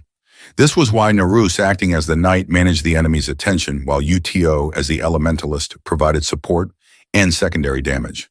Once they had analyzed the weak points and created an opening, Kumori delivered the finishing blow. Yukari thought that the golem fight would be difficult for his seniors, but he realized they had developed their own rhythm through experience. He had been worrying for nothing. Naruse then inspected the golem's remains and commented that the monsters were tough but not numerous. However, it took too much magical power to defeat even one. He proposed retreating or taking a break. Yu disagreed, pointing out that the dungeon didn't have many enemies and they didn't have time to spare. Yukari, confused, asked what he meant. Naruse explained that they were already in their third year and it was scouting season. Right now they were only C rank, but if they didn't reach at least B rank, they wouldn't be able to join a good guild. Yu added that even if they managed to get in, they'd only be treated as bottom-rung members. This surprised Yukari. From his perspective, just being able to make a living as a player was amazing. Even Sakurako, who was from the same university, had already reached S rank by the time she graduated. Naruse wasn't surprised, having heard rumors that she had cleared the Lulu Heart dungeon. Yukari was shocked and asked for clarification. Naruse explained that it was just a rumor, but when it came to clearing that dungeon, he couldn't think of anyone else. Yukari realized that this was what the public believed, and he didn't want to stand out until he solved the mystery of the dungeon break. In that sense, this misunderstanding worked in his favor. Suddenly, Yuto became serious. He warned Yukari not to interfere in their battles and reminded him that he was only there to observe, not to do anything unnecessary. Yukari was surprised, but agreed. Later, as they walked, Yukari reflected on how he had been soloing monsters for a while. He decided he'd learn by observing how his seniors fought. Though he badly wanted to collect golem souls, he was excited to see a different side of the monsters. Suddenly, he felt an ominous presence. He quickly turned around and shouted for everyone to run, but it was already too late. They were surrounded by golems. His seniors were shocked. They couldn't believe they were surrounded. Yukari had suspected something was wrong. There had been suspiciously few monsters. He now wondered if it was a trap designed to lure them deeper. If so, there might be an intelligent monster behind it. Kumori, realizing that monsters were coming from all directions, decided they had no choice but to push forward. Yukari realized his seniors weren't suited for fighting multiple opponents and told them to leave it to him. He would hold the golems off. This confused Naruse, who shouted that they couldn't possibly win against that many and that they were retreating. Suddenly, a golem launched an attack between them. As Naruse struggled to stand up, Yuto ran past him, declaring that they were leaving Yukari behind. Naruse was stunned and asked if they were really abandoning him. Uto cold his eyes, stated that Yukari was just a newcomer who had barely made C rank, and if he could buy them some time, that was enough. As Yukari dodged the monster's attack, he urged the others to go. He told them he was good at running away. Kumori asked if he could really handle it. Yukari assured her to leave it to him. Kumori saw it as a good opportunity to gauge his ability. She ran off, telling him she'd leave it in his hands. Naruse, with no other choice, turned and followed her. As Yukari assessed the situation, he counted around 30 golems. He realized that if he left his backpack on the ground, it would be crushed. So he tossed it into the air and called out to Luluart, asking her to infuse him with magic while he drew the golem's attention. Luluart agreed and remarked that he was as soft-hearted as ever, but Yukari disagreed, saying his body had gone dull from just watching. Then, with a determined expression, he declared that now was the time to collect souls. Several days earlier in the Holy Dungeon Church, Kumori was praying when someone suddenly approached her. It was Irugami, and she greeted her. Kumori was glad to see her. Urugami explained that the reason she had called Kumori was to request a favor. Kumori, as unhinged as ever, told Irugami to command her however she wished. She would fulfill the task, even at the cost of her life. Hearing this, Irugami was pleased. She asked if Kumori still attended the university. Kumori confirmed that she did. Leaning closer, Urugami told her that she wanted her to get close to Yukari. Kumori's expression turned serious as she asked if this was a new elimination target, but Irugami clarified that it wasn't. She explained that Yukari was an important piece in achieving their long-term wish. However, as a vessel, he was still immature with a fragile soul. Therefore, he needed to be honed. With a crazed smile, she instructed Kumori to push Yukari to his limit, strip away all the unnecessary parts, and sublimate him into something perfect. Kumori, confused, asked how she was supposed to do that. Irugami calmly replied that she just needed to drive Yukari to the brink of death. There was no need to hold back, and if Yukari died, then that would simply be the extent of his potential. Back in the present, Yukari was being charged by golems. He dodged an incoming attack, turned quickly, and countered by smashing the golem's head. He was glad he had managed to destroy it with a single hit. However, 2 more golems charged at him. Fortunately, he jumped just in time, and the golems collided, crushing each other. He then powered up his fist and destroyed the head of the first golem. Without wasting a second, he took down another. Leaping through the air toward the next one, he crushed its head with a single stomp. He was now literally punching down every single golem. Luluart, watching from a distance, was amazed by Yukari's growth. Even for a C-ranked dungeon, a golem's defense surpassed that of some B-ranked monsters. She wondered if his rapid growth was fueled by the regret of being helpless in the previous timeline. His dedication to becoming stronger was truly remarkable. At this rate, she considered they might be able to move on to learning tier magic in the next dungeon. After defeating all the golems, Yukari collapsed to the ground in exhaustion. Luluart praised him, noting that taking down a total of 32 golems was impressive. Yukari admitted that it had gone well in the beginning, but in the latter half, his stamina couldn't keep up, and he had needed multiple hits to finish them off. Lulu Hart agreed, pointing out that his magic had wavered midway, and he was putting unnecessary strain on his body. Yukari acknowledged that he understood her point. He explained that with the item he had acquired from the vault, his physical abilities had suddenly increased and he wasn't yet accustomed to them. The item in question was an S-rank Grand Strength Ring, which increased the wearer's physical strength and power. The second item was the S-rank Harden Ring, which increased defense and reduced physical damage. The third was the S-rank Windblaze Bangle, which increased speed and quick evasion, as well as enhancing consecutive attacks. Yukari still vividly remembered the battle between Irugami and Sakurako. He was painfully aware that he was far below their current level. Determined, he resolved that he needed to catch up. Otherwise, stopping the dungeon break would remain a pipe dream. He stood up and decided to rejoin his seniors.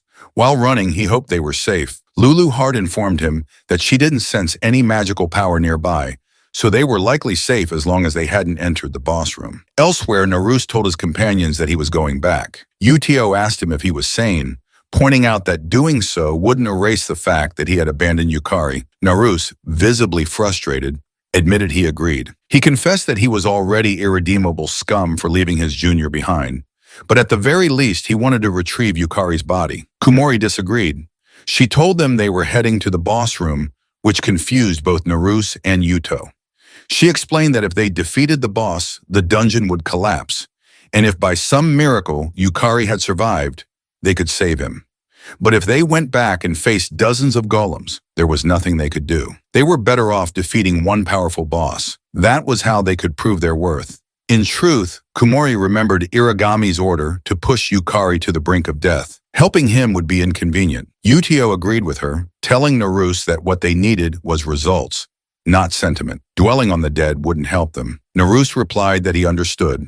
As the two walked, he felt a growing sense of cowardice, realizing it was fear that had made him abandon Yukari. He was overwhelmed with guilt. Even so, he told himself that if he could defeat the boss, he could at least bring back Yukari's body. Suddenly, Yukari arrived and asked if they had been waiting for him. He was glad he had caught up. The two were shocked, but Kumori eyed him with suspicion. Naruse was shocked to see that Yukari was still alive. He had assumed Yukari would be dead, but Yukari simply told them that he was good at running and had survived by sheer luck. Not wanting to stand out, he kept quiet about defeating the golems. He also didn't want to believe that one of his seniors might be the traitor responsible for triggering the dungeon break. Still, he knew it was better to stay cautious. Naruse apologized and admitted that he had panicked. Yukari assured him it was fine, adding that he was the one who had given them the idea in the first place. Yu then approached him, warning him not to turn into one of those thieves who run around collecting experience points. He called Yukari a brat who had just gotten lucky. Yukari responded that if all he wanted was experience points, he wouldn't have bothered to fight at all. Meanwhile, Kumori silently watched Yukari. She wondered whether he had really escaped from the golem herd and if he belonged to a stealth class, but she dismissed the thought. No assassin or thief should have that much power. She considered what to do next, reminding herself that she had to fulfill Irugami's order no matter what. Still, she didn't want to involve her teammates, so she concluded she had no choice but to isolate Yukari in the boss room. She was confident Naruse would follow her lead and decided to leave Utio outside. Calmly, she asked how long they planned to keep arguing, then informed them that they should scout the boss room first if they wanted to win. She ordered Yuto to stay behind, claiming he was too on edge. Utio protested, shouting that he could increase the casting speed of his spells, but she reminded him that his magic was already at its limit, rendering him speechless. She then stated that while Yukari still had stamina and backup items, he couldn't fight while protecting two people. She ordered Yuto to take a break and cool his head. Although irritated, Yuto knew she was right and sat down quietly while the others proceeded into the boss room. An hour later, after roaming around, Naruse finally asked where the boss room was. Kumori noted that there hadn't been any monsters around either. Yukari looked toward Lulort, asking if she noticed anything. Lulu Hart replied that there was a huge monster nearby, but the fog was blurring its presence or it was in pieces. She added that it was close. That made Yukari wonder if monsters could move in groups, recalling that one of the golems he fought earlier had shown signs of intelligence. He started piecing the information together and was horrified by what he realized. Elsewhere in the dungeon, Uto spotted a stray golem.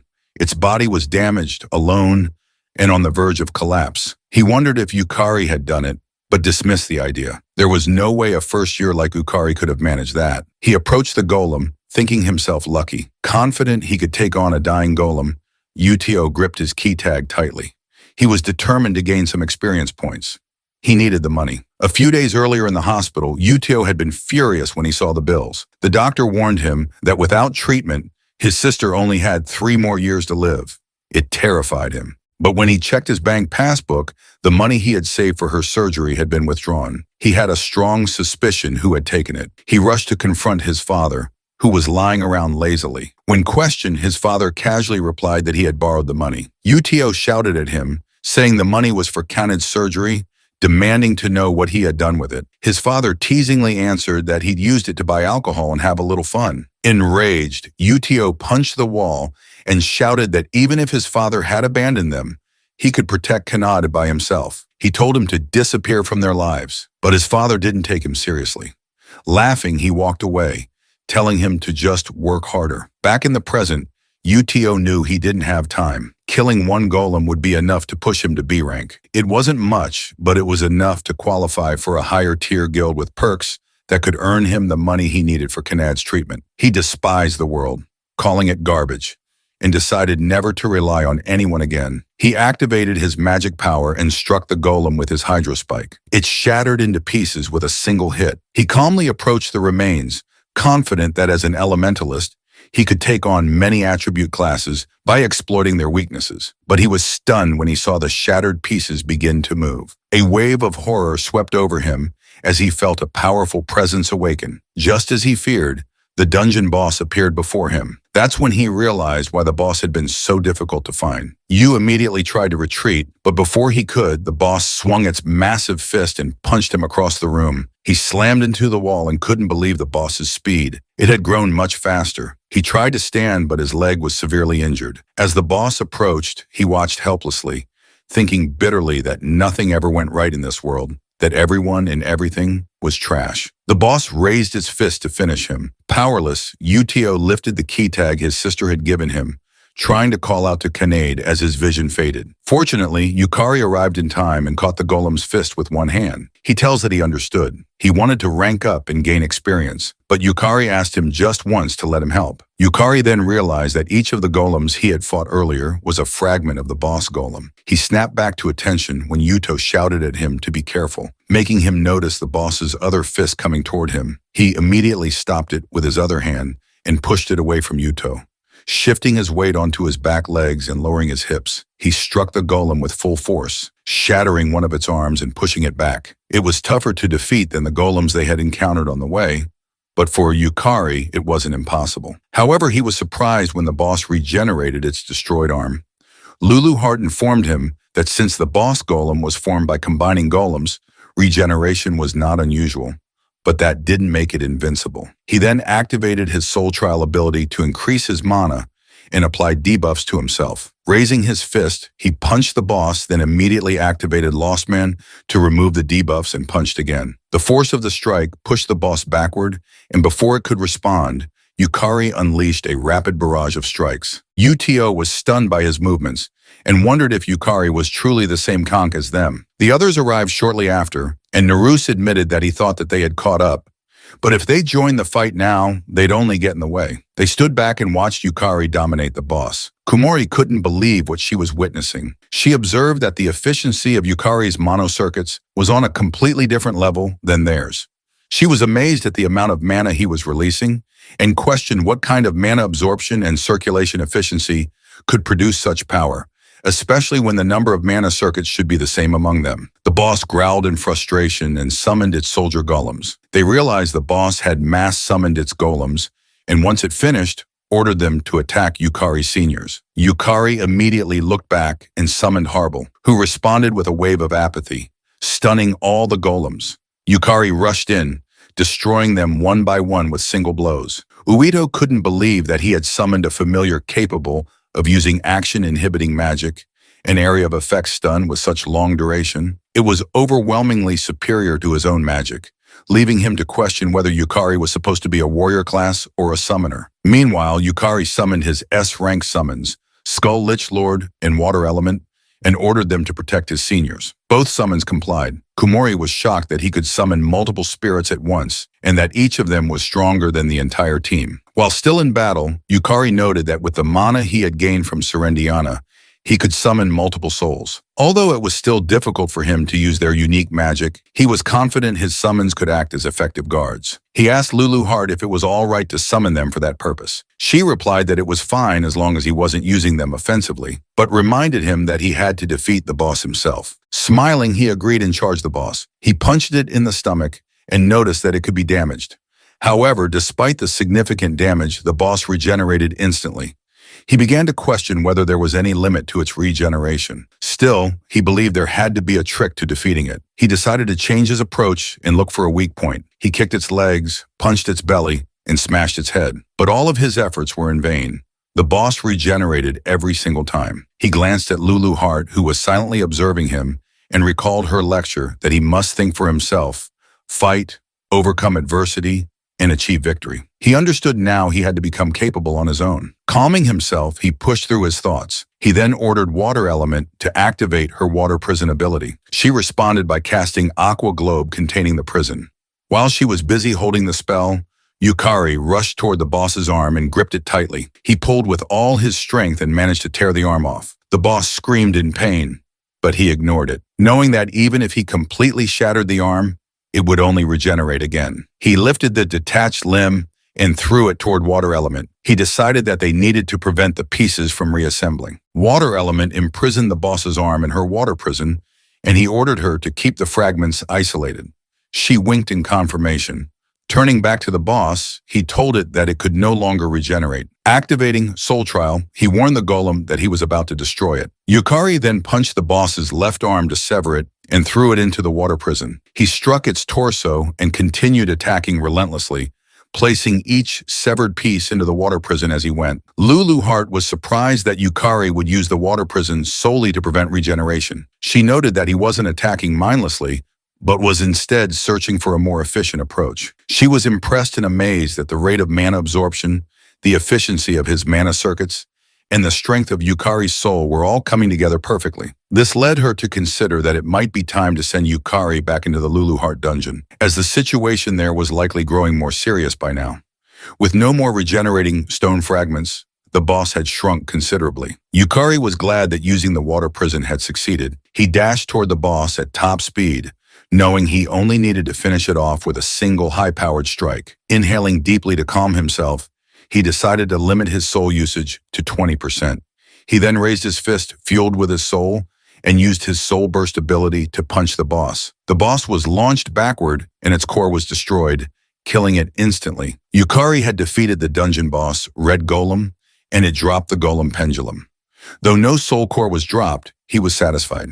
He had succeeded in controlling the high-cost soul burst skill, which consumes one's soul to trigger a magical explosion and slows mana recovery. He recalled that during his battle with Serendiana, he had used up his entire soul and could no longer continue fighting. But now he had managed to regulate the consumption, allowing him to remain combat ready. Naruse approached him from behind, praising him as something else, and figuring out that he was the one who had taken down the horde of golems a few hours earlier. Yukari admitted that it was him and asked if they could keep it a secret, as he didn't like standing out. Naruse thought he was humble and said it was a waste. His strength would be in high demand. Uto then acknowledged that he had underestimated Yukari.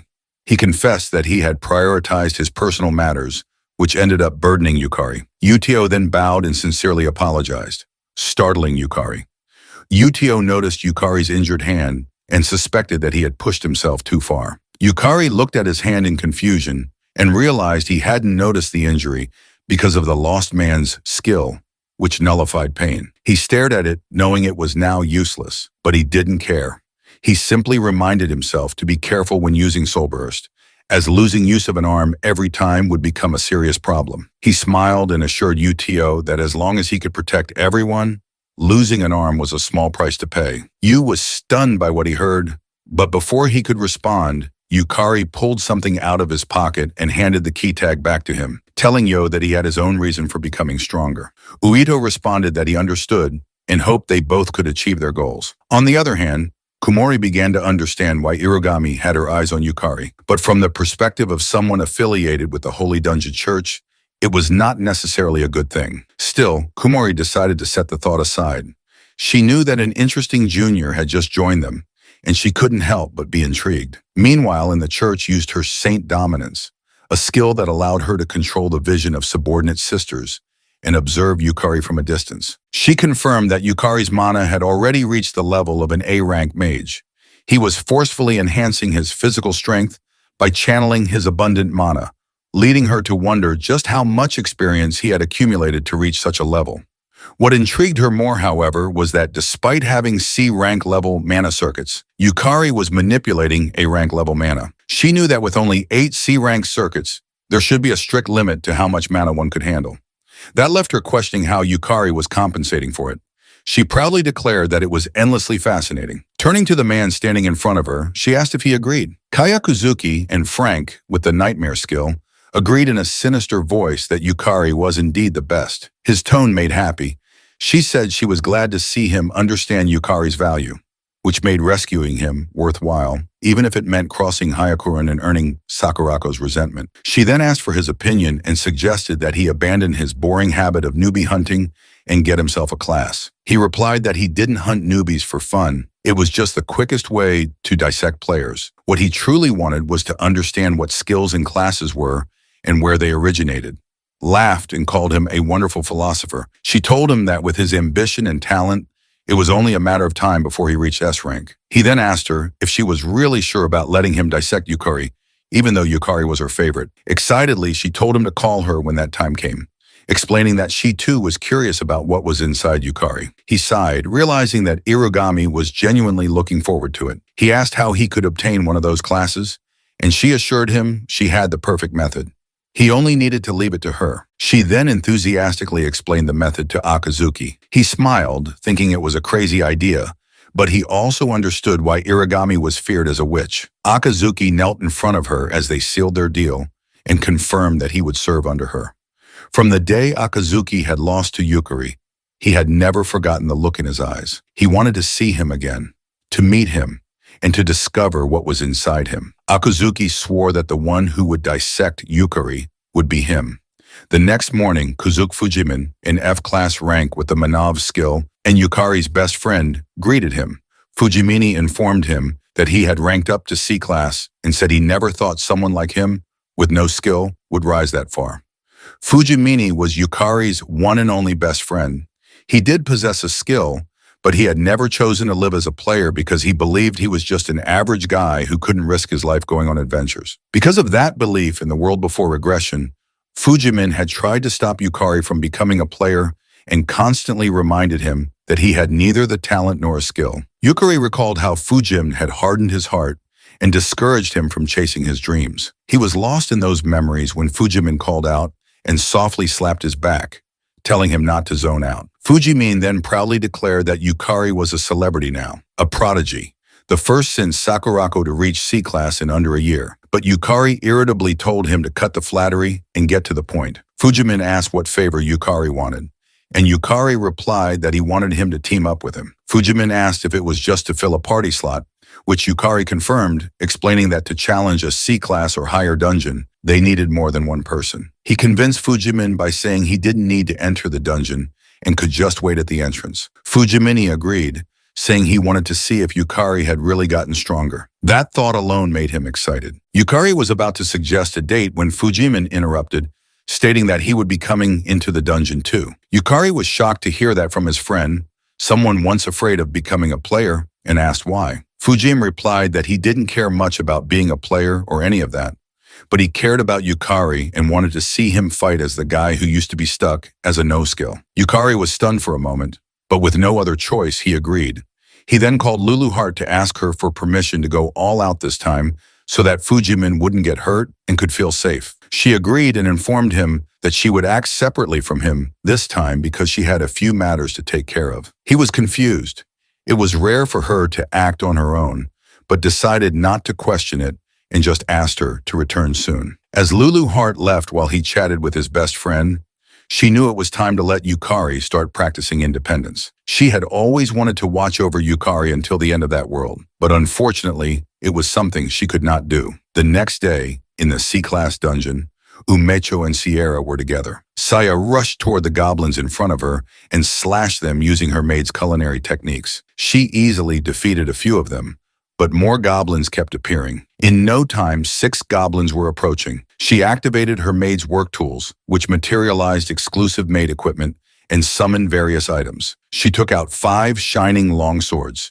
Kicking 3 of the swords at the goblins in front, she threw one from her hand into the goblin in the middle, successfully piercing its head. She then dashed at the 2 remaining goblins and slashed them down together, defeating all 6 without breaking a sweat. Umeo, watching from behind, was amazed by Sierra's precision and seriously impressed. Still, she knew she had to work hard too. Gathering strong energy in her blade, she shouted to Sierra that everything was set. Yume's skill, Elegant Intercept, allowed her to switch positions with a designated party member, boosting her speed for a limited time. Sarah immediately dashed out of the way, and when the path was clear, Umecho swung her blade down.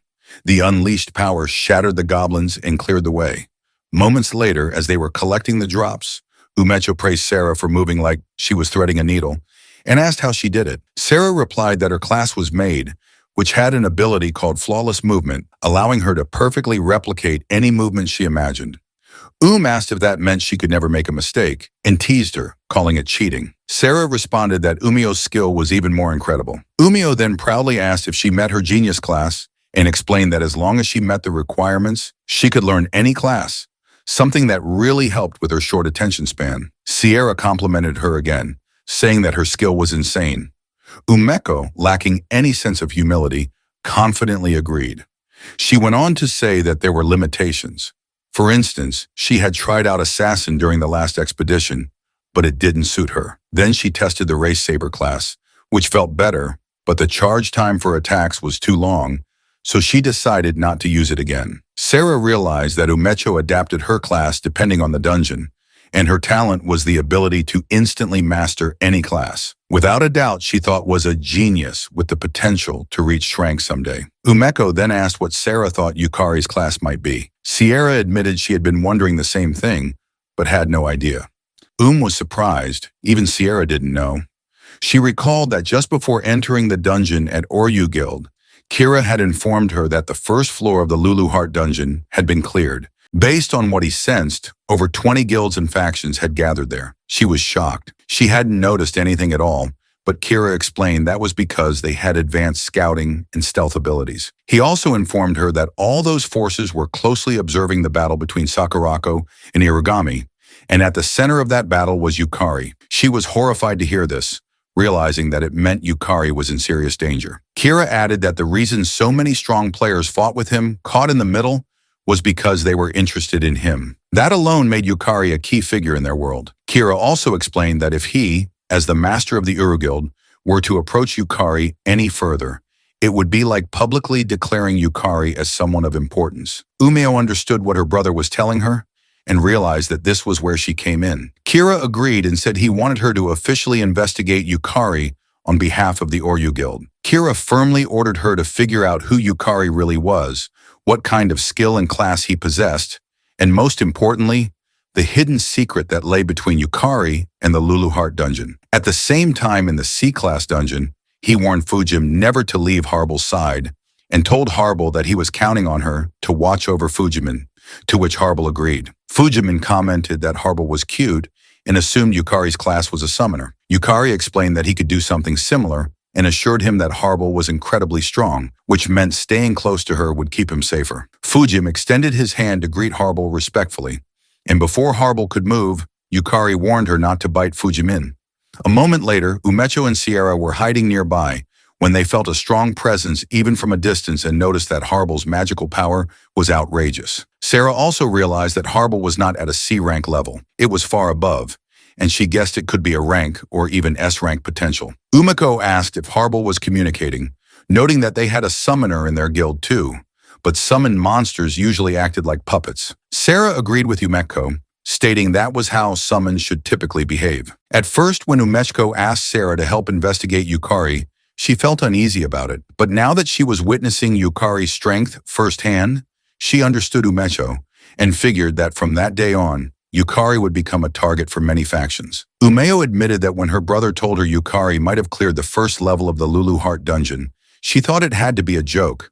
But now she believed it was true and asked if they should head back to report to her brother. However, Sarah disagreed and told Yumameko they should watch just a little longer, as removing the danger surrounding Yukari would require a clearer understanding of his true strength. Sarah knew she had been protected many times during dungeon raids. Even if her strength couldn't match Yukari's now, she still wanted to find a way to protect him and be someone brave enough to defend others as Yukari did. Umeko agreed and informed her that the class she had chosen was Shadow Stalker, which had high stealth capabilities. But with a monster like Harble, who was stronger than both of them, getting any closer would definitely get them noticed. The two girls decided to continue observing from a distance for the time being. Meanwhile, Yukari knew they couldn't afford any mistakes in the dungeon ruin and decided to be extra cautious, prioritizing safety above all. He summoned Soul Servitude, Armored Knight Soul, Skull Guardian Soul, Flame Knight Soul, and Skull Lich, Lord Soul, all at once and ordered them to explore the dungeon. He instructed them that if there were monsters, they should defeat them all. The summons agreed. Yukari was confident that his summons were stronger than ever due to his increased magical power. Before dismissing them, he added that if there were too many enemies, they should retreat immediately. Their goal was safe, consistent progress, and the summons acknowledged that as well. Fujim, stunned by the terrifying appearance of the soul summons, told Yukari they looked horrifying. Yukari reassured him that the summons were loyal and actually pretty good guys, making Fujimin realize how much Yukari trusted them. It showed that Yukari had clearly been through many dungeons. A moment later, the summons began exploring. As they roamed the dungeon, they encountered a group of lizard monsters. The lizard men immediately attacked, but the summons blocked the attacks. Behind them, the Flame Knight appeared and charged at the lizard man. When it resisted, the Flame Knight ignited its blade with fire, startling the enemies. Before they could retreat, the Flame Knight beheaded them. One lizard man tried to escape, but was shocked to find the Skull Lich Lord blocking its path. The Lich Lord raised its axe and sliced the lizard man in half in a single swing, then decapitated the other escaping monsters. Meanwhile, the two girls watched from their hiding spot, noticing that Yukari's summons fought on their own. Umeko asked Sierra to confirm that the Skull Lich Lord had once been a C-rank dungeon boss, which Sarah affirmed. However, she also noted that it was now even stronger than before. She wondered if Yukari's class could strengthen monsters, and was surprised to see that the summons appeared to have their own will. Hours later, Yukari informed Fujimin that they had mostly cleared the surrounding area and could now proceed. Fujimin was confused, reminding him that he had just been standing around the whole time. Yukari explained that the summons had handled all the fighting. Fujimin was amazed to hear that and asked if Yukari didn't even have to fight directly. Yukari simply said that he still needed to confirm the kills and collect materials. As they walked, Fujimin asked how much crank monster materials were worth. Yukari replied that it depended on the type of monster and the condition of the materials. For every 10 monsters, the total value could reach several million yen if the materials were of high quality. Fujimin was shocked. Frustrated, Fujimin said that frank materials barely sold for over 10,000 yen. Yukari explained that although frank materials had more utility, materials from C-rank in higher dungeons could be used to craft powerful weapons and armor, or even generate rare items. Naturally, the rarer the materials, the more attention they attracted from collectors. He also informed Fujimin that while the current dungeon didn't seem to contain any, if they found magic stones, the value would skyrocket. That made Fujimin feel disheartened, realizing that his daily wage of 8,000 yen felt rather pitiful by comparison. He asked Yukari if he planned to keep farming C-rank dungeons to make money. Yukari responded that he didn't plan to stop at C-rank dungeons, which confused Fujimin even more. He asked if Yukari wasn't already strong enough. Yukari replied that he wasn't. He still considered himself weak and needed to become much stronger. Fujimin was surprised but accepted it. Then Yukari was suddenly startled when one of his summoned monsters was defeated. Fujimin worriedly asked if it was a stronger monster. Yukari immediately ran and guessed it was the dungeon boss's doing. He ordered Harble to retreat. A few minutes later, they reached the dungeon boss room and saw one boss with 10 underlings. Yukari thought he might be overreacting, but he couldn't afford even the slightest mistake, not with Fujimin at risk. He reminded himself that it was better to be safe than sorry. He activated Soul Servitude again, manifesting Harble, Water Elemental, Thunder Elemental, and fire elemental souls. Fujimin couldn't believe he was summoning even more. The two girls, watching from afar, realized that these were different summons from before. Both were stunned, understanding now what Kira meant when he spoke of Yukari's power. Meanwhile, Yukari focused entirely on defeating the enemies, precisely and safely, giving everything he had as he stared into the eyes of the dungeon boss. He then ordered his summons to support him as he headed for the boss in the middle and told Harble to take care of Fujimini. Both girls were shocked to see that he would take on so many enemies head-on and were worried, knowing it was suicidal, but they didn't stop him. He dashed toward the enemies, determined to finish it as fast as he could. One of the lizard men tried to swing its blade at him to stop his charge, but before it could land a hit, the fire element burned it to death. Yukari ran past it, shocking the other lizard men. He then swung his sword forward, chopping off the head of another lizard man who was in his way. The boss, seeing its soldiers scared, growled in anger. With no other choice, the remaining lizard men rushed in to stop him. But unfortunately for them, the water and lightning elements stepped forward and electrocuted and drowned them to death. Thanks to them, in just a few minutes, Yukari reached the boss. He leapt at full speed, appearing behind it with his sword lifted high, and swung it down on the boss, slashing it continuously within seconds. Fujimin was amazed as he watched. When Yukari was done, he looked around to check the area for safety. He calmed down when Fujimin shouted proudly that it was over in an instant, and praised him for being so strong.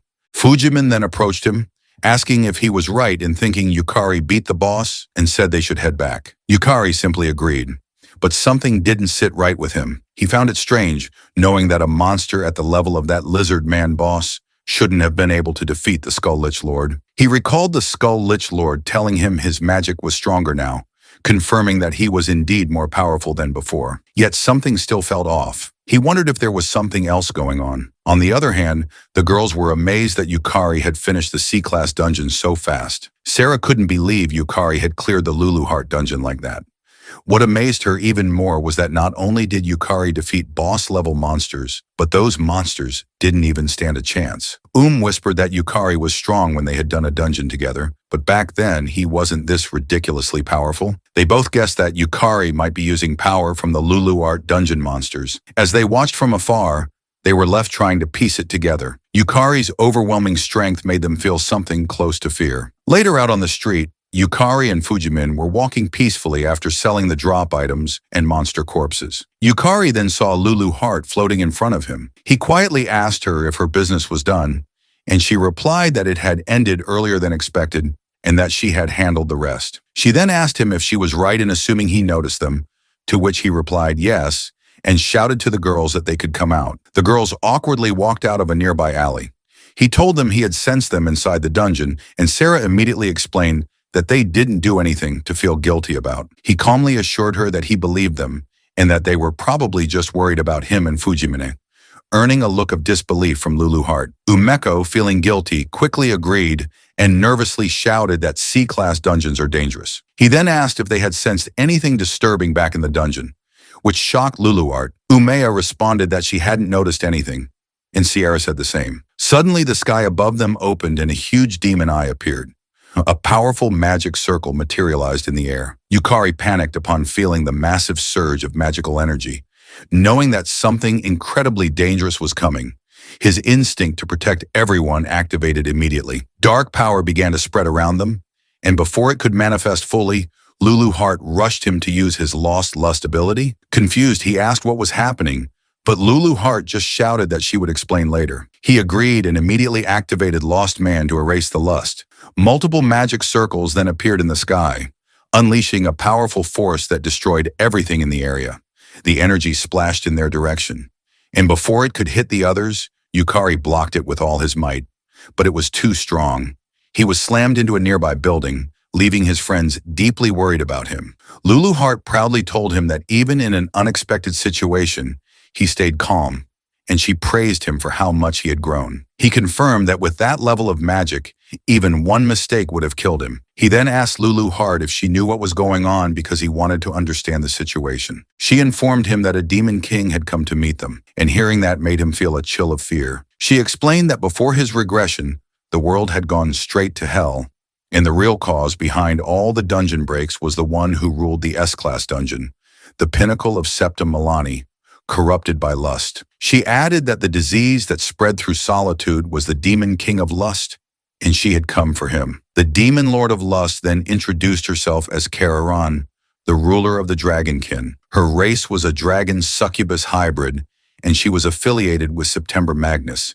She greeted both Lulu Heart and Yukari. Yukari was surprised that Kararian could see Lulu Heart, but Lulu Heart calmly praised Carmian's flashy entrance and asked if she wanted something from her. Kararian replied that she had come to erase her, asking what other reasons she could possibly have. Yukari realized that Kararian's target was Lulu Heart and asked why she was after her, but Kararian simply asked if she really needed to kindly and politely explain anything to someone about to die. Lulu Heart teasingly asked if she truly believed Yukari would lose to someone like her, which angered Carmian. She snapped that Lulu Heart talked big for someone barely clinging to life. Kararian then taunted them to take her hellfire and assured them that if they survived, she would answer their questions. Lulu Heart informed Yukari that among all the demon lords, the demon of lust was the strongest. However, forcing herself out of the dungeon must have limited her power. She assured Yukari that she would read Kararian's movements and give him directions. She told him to focus on her thoughts and her voice because they would defeat Kararian together. He simply replied that he understood,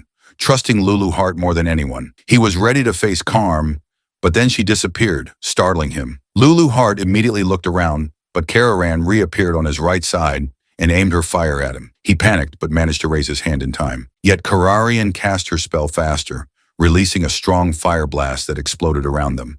Sierra called out to him in worry while Umeko tried to evacuate the others. The two girls attempted to attack the barrier, but they couldn't get close. Even their attacks were deflected. Umeko shouted that Karmarian's power was too fast to follow with the naked eye, and Sarah realized the battle in front of her was on a whole other level. She immediately pulled out her phone and contacted someone, knowing she had to at least do what she could. Meanwhile, Karm looked at her hand in confusion and admitted that the magical gap between them was overwhelming. She had struck first, a blow that should have left not even dust behind. Yet Yukari had survived thanks to the fire element. She gave him credit for that. Yukari noticed that even during battle, Carmine was calmly analyzing everything while they were fighting for their lives. Lulu Heart shouted to Kararian that Yukari had withstood her hellfire and ordered her to answer their question. Kararian teased them, asking if they were really that curious, then mocked them for trying to come up with an escape strategy while she spoke. Yukari shot back, asking if she was so weak she couldn't even keep a promise, which angered her further. But she regained her composure and admitted that her real target was Lulu Heart and the Arst rank 1.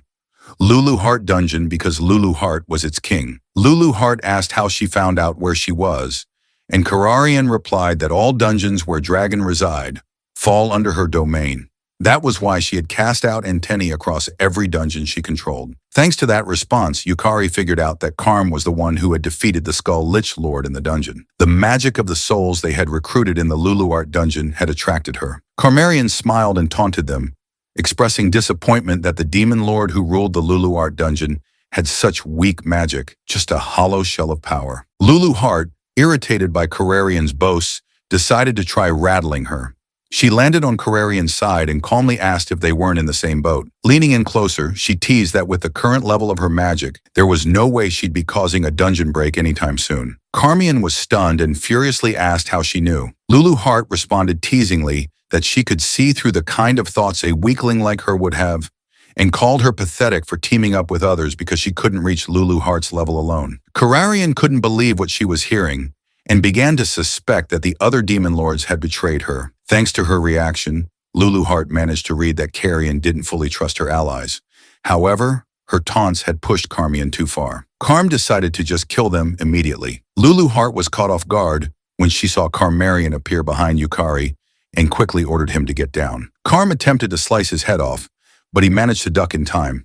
She tried again to slash him in half, but once more he narrowly avoided it. Lulu Heart shouted for him to jump, and he rushed to obey, avoiding being crushed. Kararian activated a fire magic circle in the air and rained fireballs on him. He managed to summon the fire element to shield himself from the flames. Lulu Heart warned him that Kararan was charging in, and when he looked up, he saw her closing in fast. She swung her scythe down at him, and he managed to block it with his sword, but she was far stronger than him, and he couldn't hold out long. He forcefully pushed her scythe away, which sent him stumbling backward. Before he could recover, Lulu Heart shouted for him to get up and dash forward, which he did immediately. But Kararian appeared right in front of him again and mocked him for being too slow. However, Lulu Heart confidently told Kararan that they had already won. Strong threads had wrapped around Karmarian's scythe and her body. Karm realized that this had been Lulu Heart's plan all along. She had initially thought Lulu Heart was just oddly chatty until she saw Sakurako calmly sitting on a rock holding the threads that had trapped her. Ignoring Kararan, Sakurako asked Yukari how many times she was going to have to save him. Just then, Kira approached, telling Sakurako not to say it like that. Being alive was already a miracle. Sarah Kagurazaka, an S-rank player with an unknown class and skills who also worked as a player association receptionist, agreed. Sarah reminded Sakurako that Yukari fought well against a Demon Lord class monster and deserved praise. Hirataro Odachi, an S-rank player ranked 18th with the Swordmaster class and Blade skill, also agreed, saying that he had heard rumors.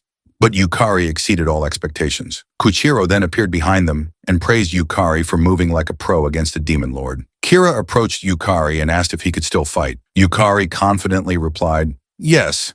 Karmarian glared at them all in fury, but they remained calm. Together, they prepared to slay a demon lord. Kira was amazed to see the ruler of the S-rank dungeon and the strongest demon lord species. While beside him, Sarah praised Yukari for being impressive earlier and for deflecting Karmarian's attacks all on his own, something most people couldn't do. However, she told him that they would take over and to leave it to them. Yet Yukari didn't agree and expressed his wish to fight alongside them. He explained to Sarah that Karm uses powerful flame magic and teleportation, and that he has a way to detect her teleportation locations, which means he can be useful. Sarah paused to consider and then replied that she couldn't believe he was just an F rank not long ago.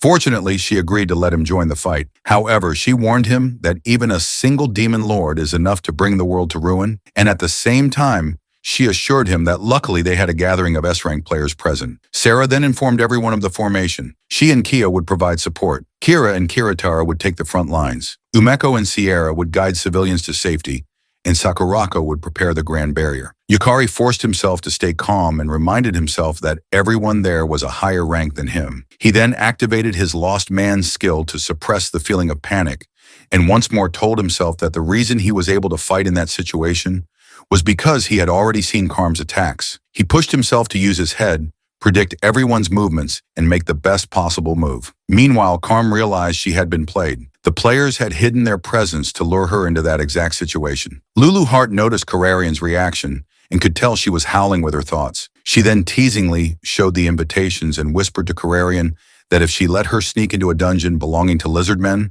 a distant kin of dragonkind, she knew she'd come running, which is why she had gathered the Shranks in advance. However, instead of being angry, Kararian smiled and responded that the world would belong to her eventually. But for now, she would watch what kind of power native humans held. Kararian threw her scythe away and taunted them, saying she wouldn't use her weapons or the power of dragons. And even then, she would snuff out every last one of them. She added that she would go easy on them and dared them to come at her with everything they had. Kira dashed forward and attacked Karmian with his Crimson Lotus War Dance ability, but she easily blocked it with her arm. Kira shouted to Yukari to sync with him, and Yukari immediately responded by dashing forward and swinging his sword at Karmarian's other side. Kyochiro, observing from a distance, noted that Yukari was even better than the rumors suggested and was keeping up with the movements of Shranks just fine. Sarah then released her Sparkle Starlight to support the front line, but before it could reach Karm, she cast a spell and burst the starlight apart. However, she overlooked Kiyotaro behind her,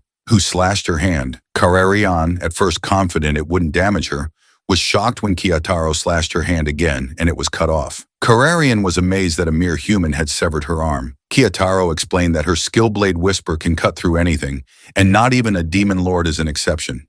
Karmarian released magic at her severed arm and calmly stated that she had learned something new. Her arm regenerated, and within a second a magic circle appeared beneath Kitaro, while Karmian taunted that she had come too close. Yukari shouted to Kiritaro to jump, and she immediately acknowledged it, leaping into the air before a powerful flame capable of incinerating someone in seconds erupted from the magic circle. Thanks to Yukari's fire element summon, Kitaro took no damage. She praised Yukari for his good battle instincts and swung her sword down to slash Carmarian's head. But Carmarian, now enraged, easily dodged it. Kira attempted to strike Carm's open side, yet she still managed to block it with her arm. The three of them tried to attack her simultaneously, but she disappeared. Lulu Hart warned Yukari that Kararan was above them, and he immediately relayed the message to everyone. Kyoichiro was amazed that Yukari could actually read the Demon Lord's movements and used his curse technique, Frozen Sky, to block Karm's fire blast from above. Lulu Hart warned him again.